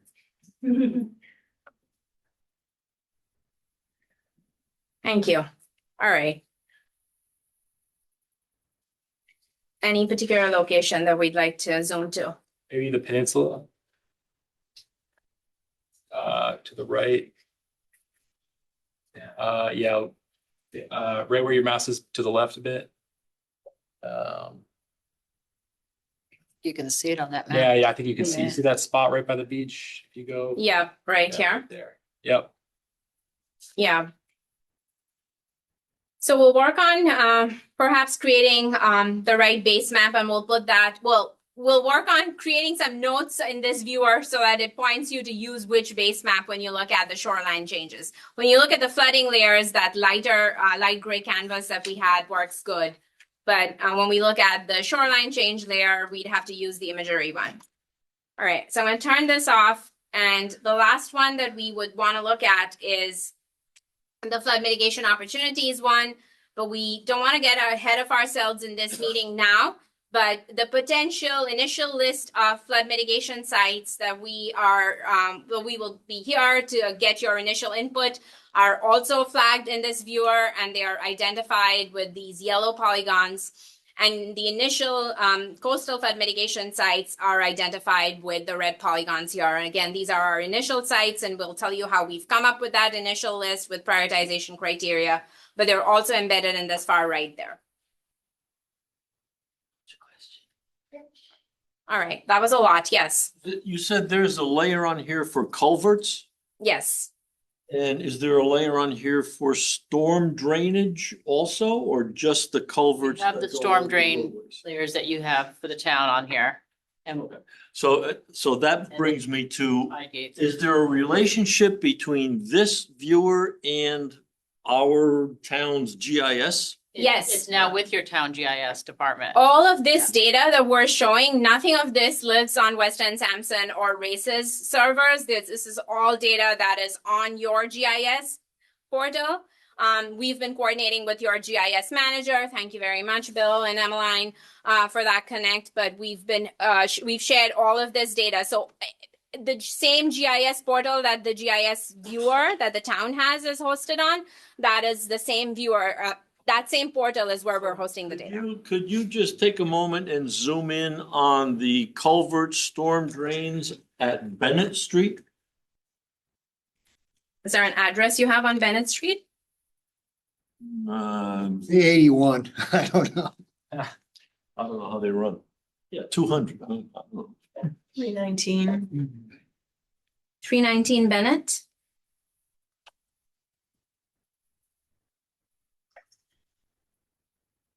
All right. So I'm gonna turn on, so you can turn on the culvert. So this icon that has the home, the house symbology, the home symbology here, Okay. that's where it has the stormwater drainage and the culverts Okay. on. And you can see here, the culverts are a bit hard to see with the colors, but the culverts are the drainage network is shown in this light purple, in this bright purple here, and the culverts are shown with to a culvert crossing. The culverts are red.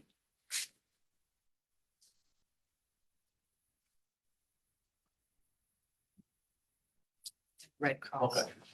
So there's no sizing on here. There's no size information of the storm drainage. We don't have that information. Okay. We don't have that information yet. That is correct. Yep. Thank you. Yep, we are running. I think we'll move on to the next section then. Yeah. Let's do a question.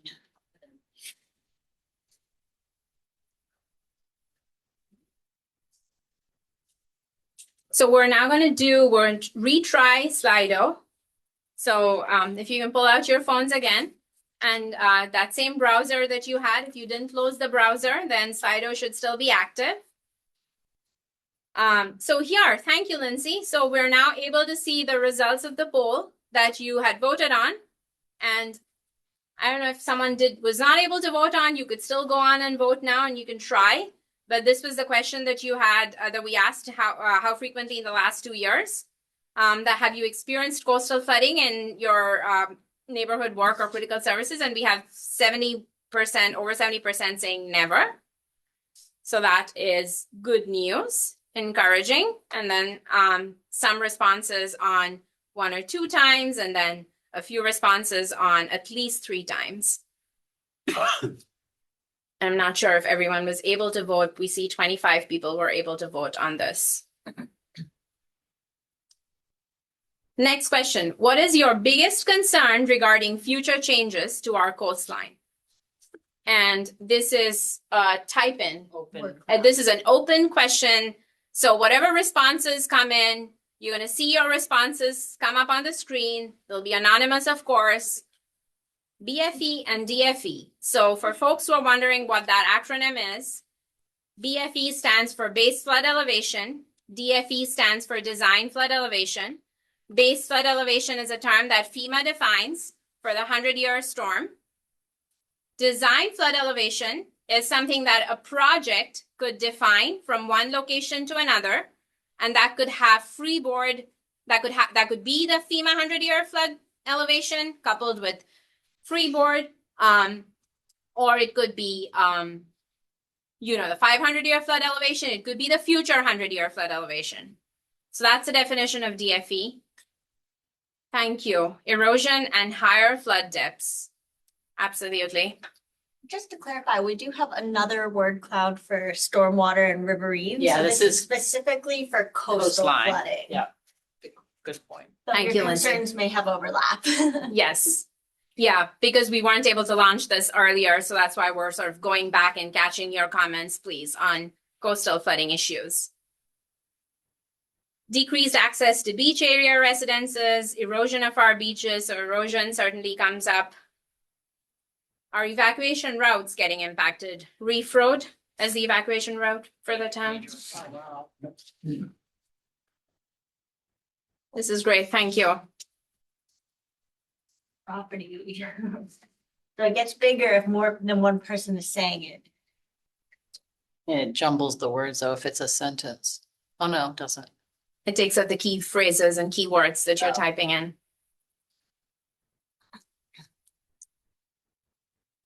How about All right. FEMA won't let us do anything. What? Biggest concern, FEMA won't let you do anything. They're impossible. Type it in. Type that in. That's a good one. Maybe someone know can what you type want. it in for you. There's still a couple of people typing, so I'm gonna leave Common this. sense doesn't. Okay. So I'm gonna leave this. How are we doing with time? The idiots in charge. The terms right behind you, some of those. Yeah. They read a bunch of books, got an alphabet after their name. Unbelievable. Okay, I think we can move on to the next question. I think we won't get a full quorum. Okay. How frequently in the last 2 years has stormwater flooding limited access again to your neighborhood, work, or critical facilities? We're asking the same questions. Never. 5 or more, at least 3 times, 1 or 2 times. So this is a different question because we're talking about stormwater and riverine. And riverine flooding. So this is about everyday stormwater flooding that could affect your roads, puddles that you have to get around, or areas or culverts that could be over capacity. Areas of the town that you experience more frequent flooding. Coming up, one of the options on the reference layer was field investigation sites. Yep. What is that? So those were locations that we went in and gathered some additional field data. And we were able to highlight those locations. Eileen, did you want to talk a little bit about the field investigation sites there that we have in the viewer? We got to get to the next step. I'm just asking Bill how we should reorient here. Okay, so we will come back to you on that, but those are layers that we're also going to get populated as the viewer gets populated with the adaptation and the conceptual design sites. Actually, the one question that was asked was, we were going to try to meet in smaller, groups, and, if you had any specific areas, or in the interest of saving time, they could possibly ask a question on Slido, and then that's where you could put your area concern on Slido. I just didn't know for the people who were here, if you wanted to break out into smaller groups and Yeah, a few of discuss. Mm-hmm. us can stay after 8 to work with you on the maps and the prioritization, but I want to be respectful of your time that the meeting was going to end at 8. I'm going to go very quickly through this next section. I know this is a lot of information. So next slide. So what we're going to talk about here is a basic framework about how people all around the globe talk about adaptation and resilience, and sort of the framework of how you can approach it. And I like to put this in simplest terms and think of how I would explain this, to my mother or grandmother, in terms of like, you can protect, which means basically you're trying to keep the water out and keep the current infrastructure in place. You can accommodate the water, meaning allow the water to come in, recede, or you can retreat and relocate and get away from the water. That is the most basic terms of how to think about this. And I really like this way of starting. And what would be great is like if there was a common understanding in the town as we move forward, because while tonight we're just talking in generics, the next time we're going to be talking more site specific. And is this a site to be protecting? Is this a site we should be accommodating? Is this a site we should be relocating from? So just so everybody starts to have the same terminology and understanding in their minds, I'm just going to go quickly through this framework, and then we'll cover it in more detail in the future. Now, there's a lot of nuances to this, but basically, you can protect with hard infrastructure or a combination of soft, or they call hybrid soft hard infrastructure, and I'll give some examples in a moment. But like I said, it aims to hold the existing features in place and avoid or reduce the flood damage to improve safety. Accommodate, letting the water in, is like structural modification, like raising your house or flood proofing your pump stations. So you're allowing the water to come in and recede. And it recognizes that risk cannot completely be eliminated. When you physically relocate people or assets away from high-risk areas to safer, higher ground, you work to restore the original, like if it's a barrier beach or floodplain or marsh area, or a FEMA flood zone, you work to restore that so it provides more flood capacity for the town, and it aims to eliminate the risk. Next slide. And just some quick examples here. We're going to give some more examples in a second.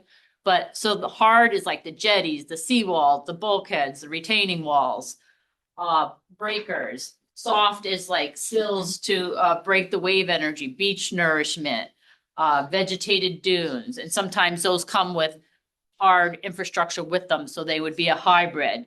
Accommodate, like I said, elevating buildings or utilities, right sizing culverts so they can handle the future storms that we talked about. And sometimes there's overlap, because if you expand a culvert on a river, you're protecting the down gradient infrastructure or bridges from being scoured, because you're improving the flow along the river. So sometimes there's, an overlap. Floodable parks, is an area that, allowing areas for marsh migration, improve flood storage capacity. And then retreat, I break this into two systems, because there's like retreat away from, floodplains, like protecting undeveloped floodplains, establishing easements for natural floodplains, enacting land use regulations and development to all restore floodplains. And then others also policies and regulations, zoning, new development, updating standards, so forth like that. Next slide. Now, we're not going to get into this tonight, but we will next time. And all I want to say about this slide in the given time that we have is that all of these come with trade-offs. There's no silver bullet that is the answer to everything. And you're probably going to want these type of different strategies in different parts of the town at different times, and we want to develop that roadmap with you about what gets addressed when and how. And, there's this whole thing about how much risk are you willing to tolerate? How much flooding is too much? So I'm just going to leave this up for you to look at it for a minute, but you'll notice, like with the structural hybrid protection, you get reduced flood exposure, right? But there's ongoing maintenance needs. And it's only for targeted constrained sites. You can only design some things you can only design to a certain flood elevation. So there's a lot of nuances, but I just want to introduce it so you have it in your mind, that there's, for everything, there's it addresses some things, it doesn't address others, as with everything in life, right? Next, okay, so now we're going to move to the toolbox for coastal. And these are generic, these are not site specific yet, but we want to show you, like the gentleman who unfortunately had to leave, like what's in our toolbox for addressing these things. So we'll run through the coastal and then the riverine stormwater. Thanks, Eileen. And Eileen mentioned some of these at the high level. Again, we've put them in the three buckets of protect, accommodate, and retreat. But in the coastal environment, we're looking at protection as far as offshore breakwaters, beach nourishment, living shorelines, pump stations. And again, there's trade-offs. Some do a better job at others. Some of these help, like for instance, beach nourishment and breakwaters. They're not going to keep the water out. What they're going to do potentially is reduce wave activity, which might reduce the erosion and lessen the effects of a flood storm scenario. But those things are not necessarily keeping the water out. So there are some nuances there. If we go to the next slide. Here we get maybe these things might be do a little bit better of a job of keeping the water out. Your hard armoring, your seawall, your bulkheads, riprap revetments, raising roads and creating berms, floodgates, and there's various types of floodgates where some are more permanent than others. On the bottom right there is deployable, so that's something that they come in all shapes and sizes and types, but something like if you think of a giant sandbag, but it's filled with water instead. And so storm is coming, you have a big roll of this big giant 6-foot thing that you unroll, you fill with water, and it becomes your temporary dam. So that's what a deployable is. And then after the storm, you can pump the water out, roll it back up, and save it for next time. Is that deployables? Is that like a real world photograph? Yeah. Yes. Because that's a lot of water that would be in that neighborhood.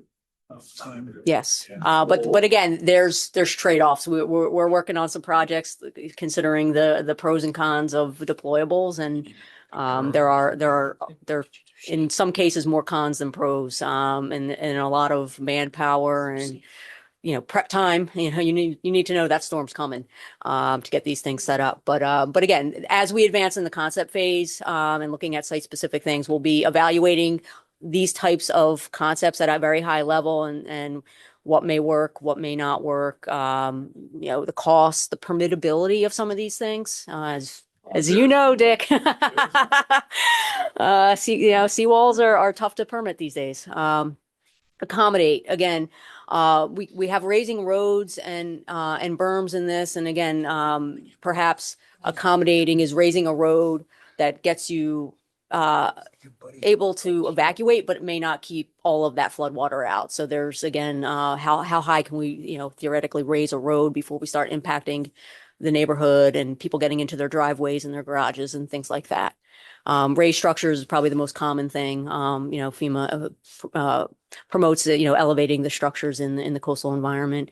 And then the floodable park is an interesting concept. It's being done more throughout Europe, but hopefully, potentially, we get some locations even here in town or in Connecticut in general, where we can look at allowing that water to come in. And again, maybe the park isn't usable for a short period of time, but after that, the water recedes. Accommodate, again, beach nourishment, we put in both categories. Again, it's not necessarily keeping the water out, but could help reduce that wave impact and, reduce the impacts of your neighborhood structure. Sacrificial ground floor. So again, sometimes a building can't be elevated, but perhaps if it's got a basement and it's subject to additional risk, filling in that basement, moving critical infrastructure within that house, the HVAC and all of that stuff up to higher ground. Retreat, relocate. Again, these are tough pills to swallow, but we'll be looking at potential opportunities for moving off the barrier beach. This has nothing to do with that. Sorry, this one just said restarting, and I freaked out a little bit, but that one's good. Floodplain restoration and increasing our marsh flood stores capacity. Again, physically relocating houses. So I'll turn it back over to Ronnie. Yeah, thank you, Azure. We'll go quick here in the interest of time. So what Azure covered are the strategies for coastal. Here we're doing a quick spectrum of strategies that we can consider for both riverine and stormwater flooding. The types of infrastructure, it could be more green, nature-based solutions, or it could be hard, more infrastructure improvements like bigger pipes, bigger tanks, and we'll give some examples of that quickly. So next slide shows the types of flooding strategies that we could use for riverine flooding. And again, these are examples, again, that we're showing with the protect, accommodate, retreat is what PAR stand for at the bottom. And then within each image here, we've embedded those three acronyms.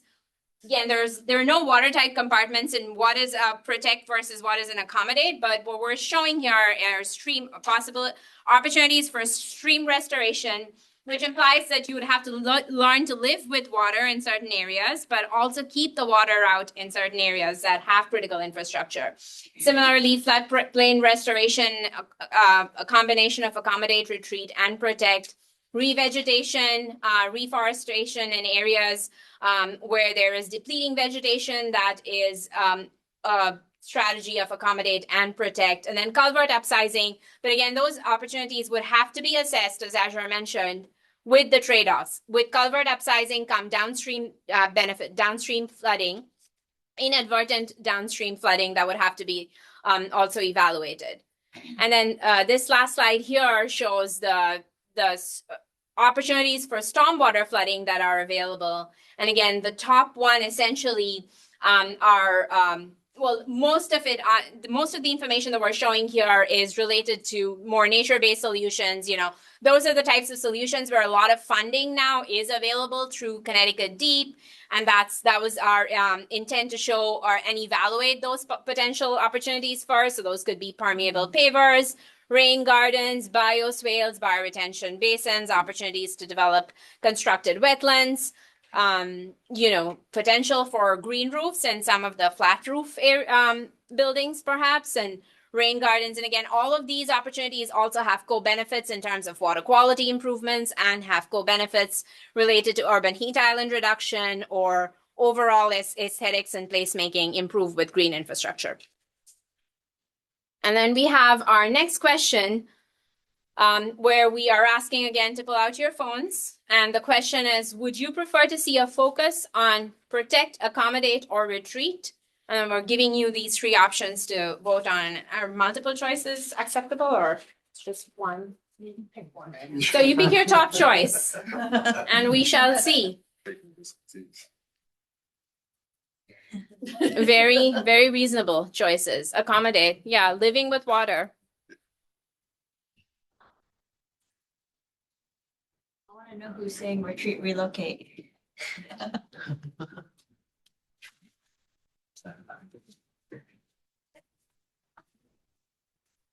Almost a 2/3, 1/3 split there.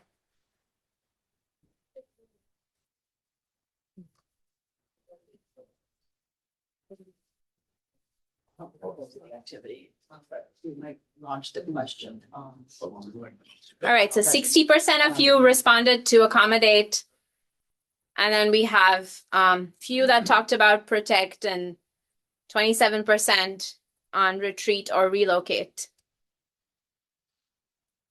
And it's helpful to see as you vote. And it's changing. And it's changing. Yeah. You can only vote once. This will stay open. All right. The poll is gonna stay open. We are gonna be done in 10 minutes.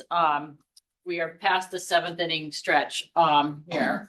So what we want to talk about next, and you can tell I'm a fast talker here, is preliminarily how we started to screen the town to identify prioritized sites. It doesn't mean that the other areas wouldn't be addressed, but where do we start? So this is the screening criteria that we have gone through in a few meetings with the town. Number one is critical infrastructure. Like Azure was saying, often the first thing you want to do is protect your critical infrastructure. Well, what do we mean by that? Those are actually GIS layers. And this is the definition of the critical infrastructure layers on the right. And then we were asked to add towns, senior centers, to add the tide gates, to add the pump station. So we did that, and you saw those in the viewer. So often you think about, how are people evacuating? How are they accessing the hospitals? How are ambulance accessing you? Emergency services, what is the most critical things to think about? The second thing, and when I say screen, those polygons that Indrani showed you, the last bar of the potential mitigation sites, the next screen you put on is town-owned property. And it's like, where can we actually work without, impacting private property? And the next one is the actual flood risk. And they looked at the 25-year storm with no sea level rise, and they looked at the 100-year storm for 2050. Not yet. And then what is the relative flood risk reduction potential? So looking at those areas and then especially drilling in on those flood pathways, where are areas that they really think we can make an impact on, like the initial flood pathway? And then the relative erosion risk was the other layer. And then we added in vulnerable population facilities, like I said, the town senior centers. And then that, I'm not going to go back to the viewer right now. Those are all your red polygons that she had shown. And we also have the coastal sites are on a chart over here if we have time to do an exercise. Next slide. Schools is qualified. So this, schools are as yeah. critical infrastructure, yeah. So this is, I don't expect you to be able to read this. This is just to show you when you screen all these things, yes, no, and then you make them pop up on the map as layers. And then what do we end up with?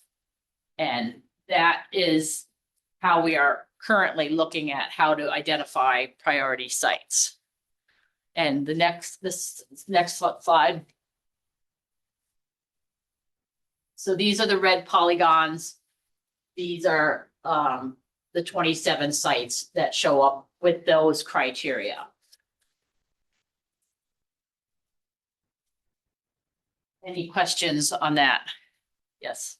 Does this factor in the stormwater runoff issue that we've got? I didn't think so. This is So the this is coastal criteria. separate Yeah. from dealing with our storm drains that are a big problem. We have criteria for that. Residences are basically your own role. I wouldn't say on your own.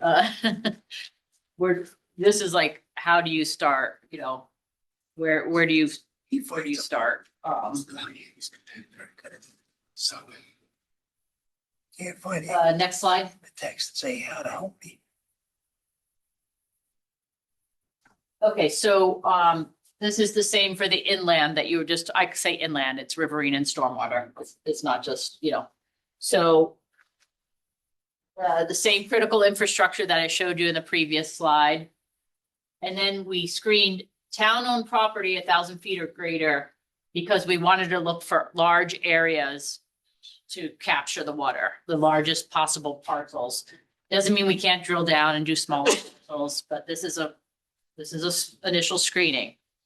And then we got a lot of data on historic flooding sites from like a lot of previous reports, from input we got from the town and FERB, and then our own field investigations.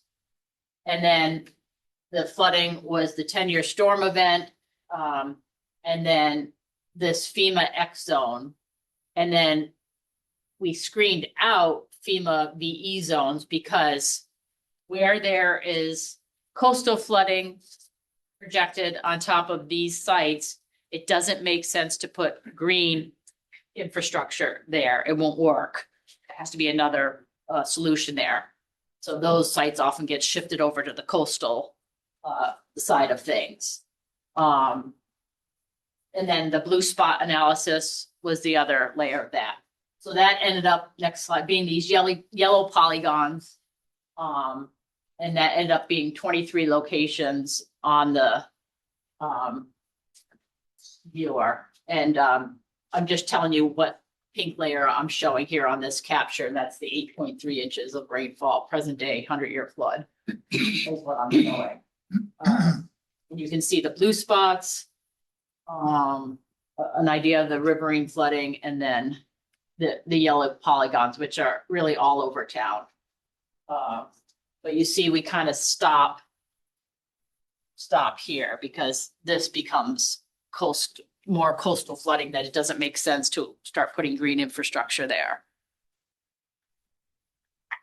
So the question here is, oh yeah, and these are the sites. You wanna do? Yeah, go ahead, launch the question. Okay. Do you want to read the question? Oh, which community assets, parks, historic sites, beaches, schools are most essential to protect first? Pick two. Two evacuation sites, right? So your top two that you'd want us to focus on in terms of critical infrastructure to protect.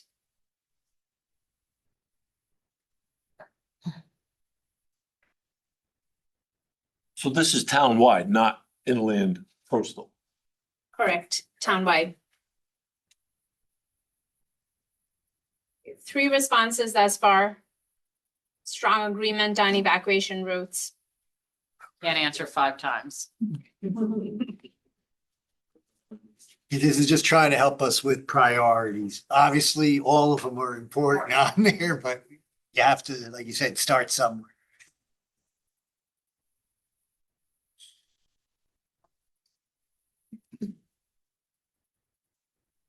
While you're doing that, I just want to gauge the room, since we said this ended at 8. How many of you we would like to get your input on these sites? And we have some maps and we have the lists and so forth. How many of you would like to stay and talk to us about that? We also have a question for the online people to answer. what they think the most critical locations are, which we could launch with you as well. And we could also stay with you, but no one's, forced to stay. It's 8 o'clock at night. So what's the feel of the room? Yes, go to the back. Oh, so you'll stay? Okay, thank you. So a few people will stay.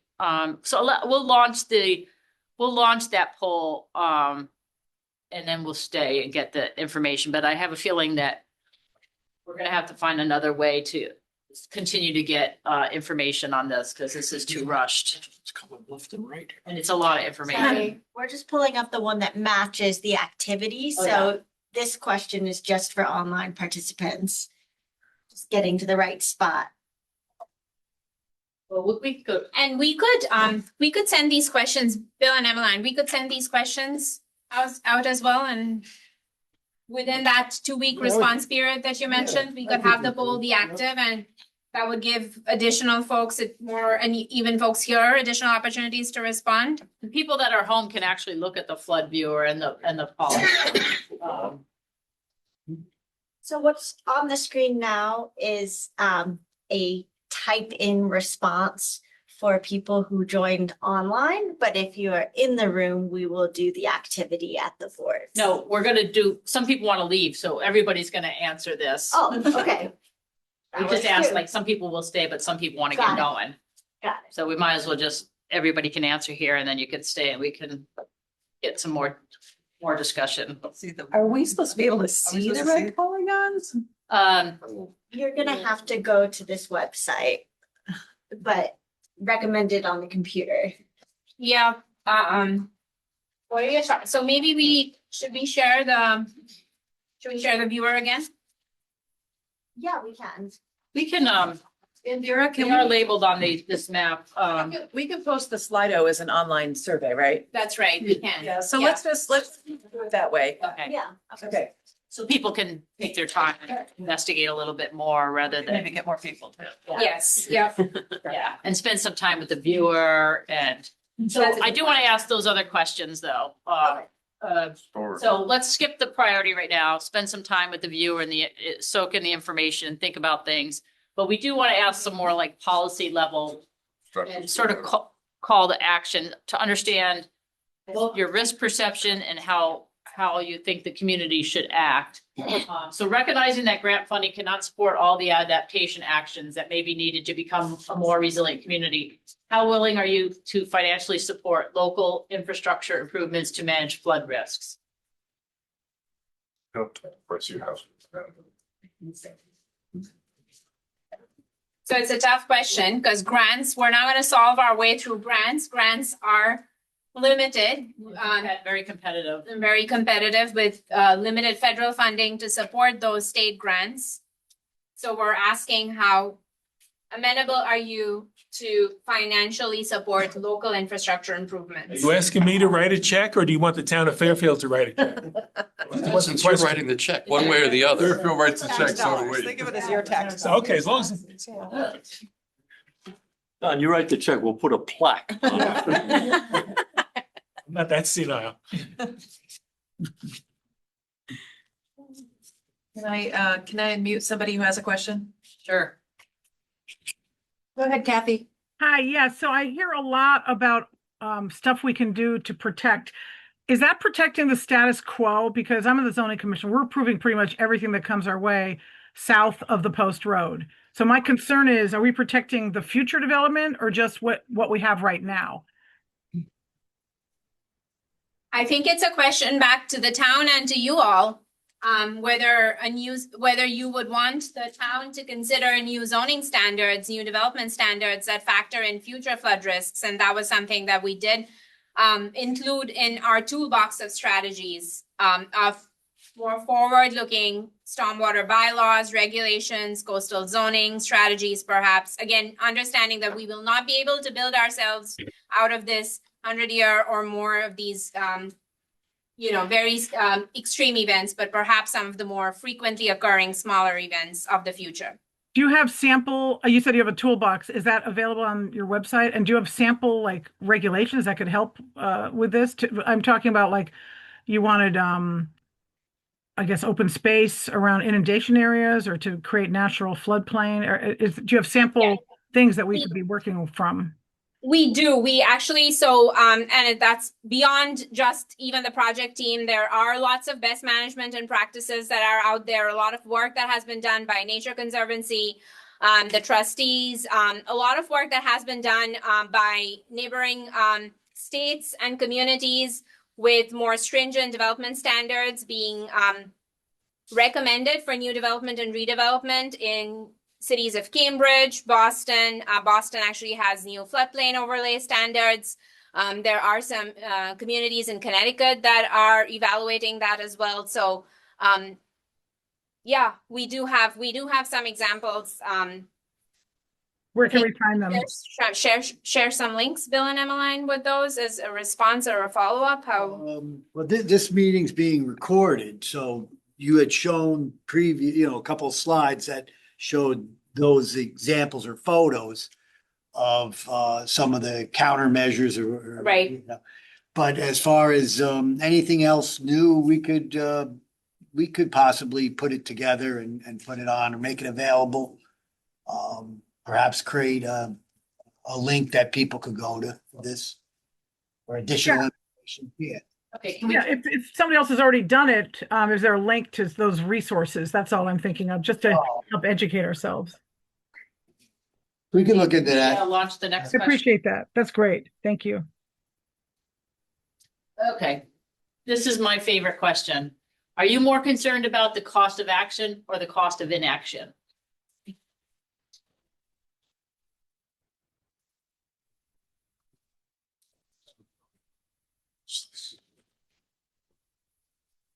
About 10 votes, 11 votes. How many people were online, Emmeline, today? A handful. At the most, there were about 10 or 11. 13 votes.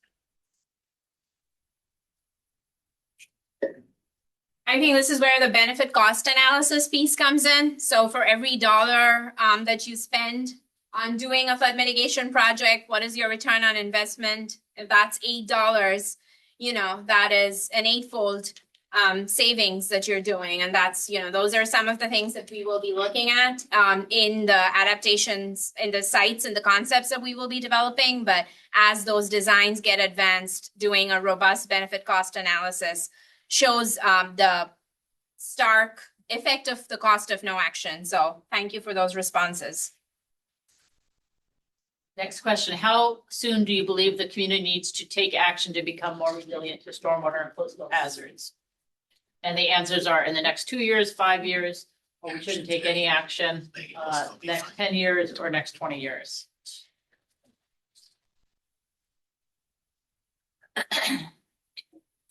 Eight votes, 10 votes. 12 votes. We really appreciate you taking the time to put Yeah. these responses in. Thank you.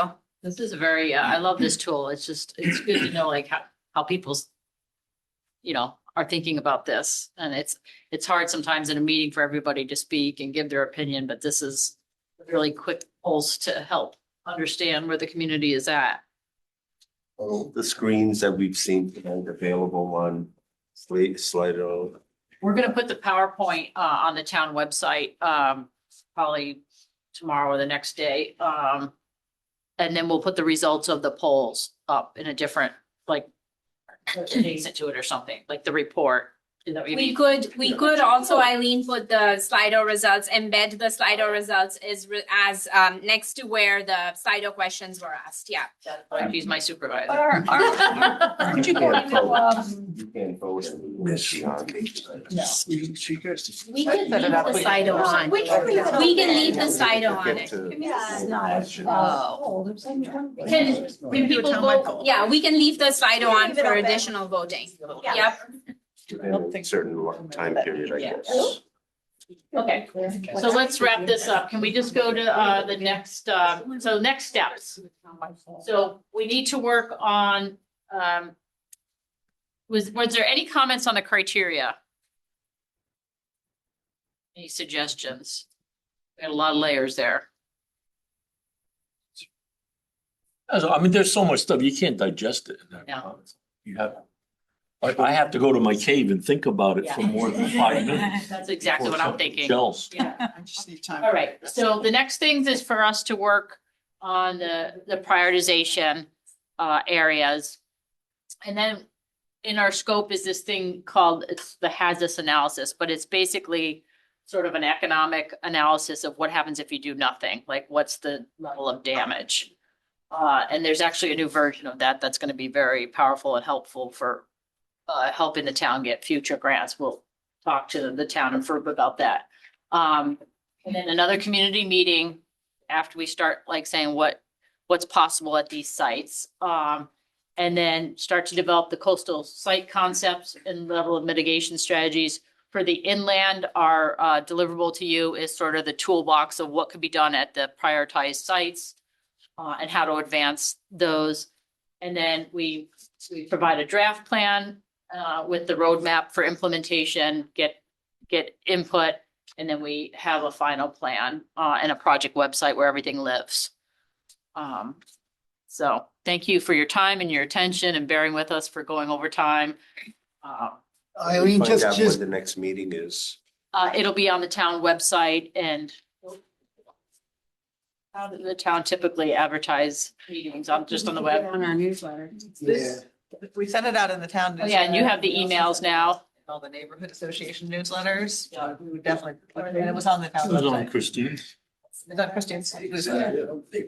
Eileen, do you have any rough idea when the second meeting would be? I'm just trying to let people know, like. Well, we gotta it's gonna talk be to a you month- about that, yeah. Yeah, it's not a month from now. It's gonna be, It's probably gonna be 2.5 months. yeah, that's what I was figuring, late spring or summer. I just want to give people an idea that it wasn't next year, but it wasn't next month either. Yes, you had a question?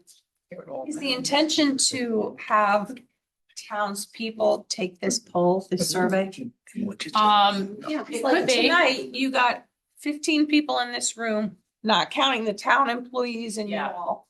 And I don't know, 10 online. I mean, that's not a very representative. Yeah, maybe we survey. could put the recorded meeting up, the slides up, the viewer.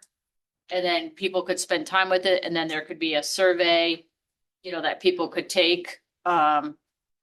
I don't know how Slido works that way, but these guys can figure that out. But I know what you're saying. We could leave the Slido on for the comment period, perhaps for a week. And then we could, or for the 2 weeks, I think, Bill, you mentioned Yeah, the I comment figured period of 2 weeks, just in case someone's So out. we could leave the Slido poll on for 2 weeks and then we'll share the links. We'll find a way to share the links to the Slido. So the link is always going to be the same to the poll. You could just go to slido.com and use the Fairfield flooding password that was provided. And the questions will come up all together because we launched them one at a time while we were in the presentation, but you could take the poll as you do a regular survey, right? You could answer any and all of the questions. I'm just thinking, a lot of the people here understand the issues and they care about the issues, so they're gonna be inclined to vote a certain way.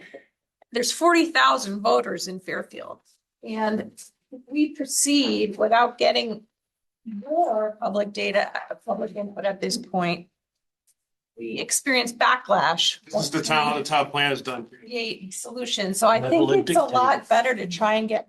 So maybe there needs to be a more robust survey tool like developed, It gives maybe a little section that says, here's the issue, now take the slide out. Yeah. Because not every school, for instance, is in an area that's going to flood. So saving schools is not the answer.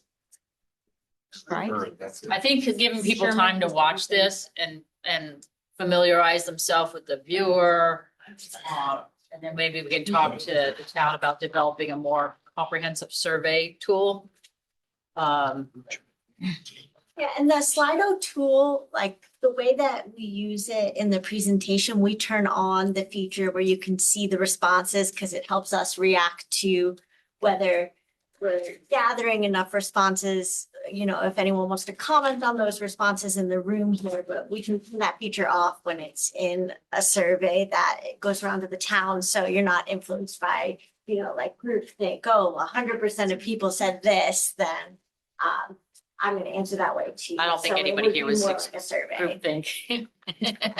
As a political researcher, I have to tell you, you will never get a representative sample unless you have Yeah, so this is really not actually, I would hope. You've just been enlisted to help develop the survey. No. Yeah, this would never give you actionable data, right? So you can't make any decisions on the data. We do. This is how we do it in the town. This is how the town plan was done too. It's just to do, we have meetings and people give their information on a survey and they move forward, they make decisions. So this is how we do it. So I think it sounds great to say we can't do this, but this is how we do it. You're suggesting change. You understand that? Well, that's a bad way to do it. Is there a better way to get input in town? People just have to get engaged. I mean, it's really simple. People have to spend time and get engaged or accept what the 15 people decide to do or what the planning and zoning decides to do. You can certainly The other leave thing I the would survey suggest open. is there was a critical question in terms of what do we do about permitting new build in the existing recognized problem areas? Personally, I have a very strong opinion about that. And it's no, we need to start to change our zoning and start to turn down things based on danger. Yeah. Because safety in HB 5002 is the one lever that is left to the town. And there are lots of safety issues about what's being approved by planning and zoning.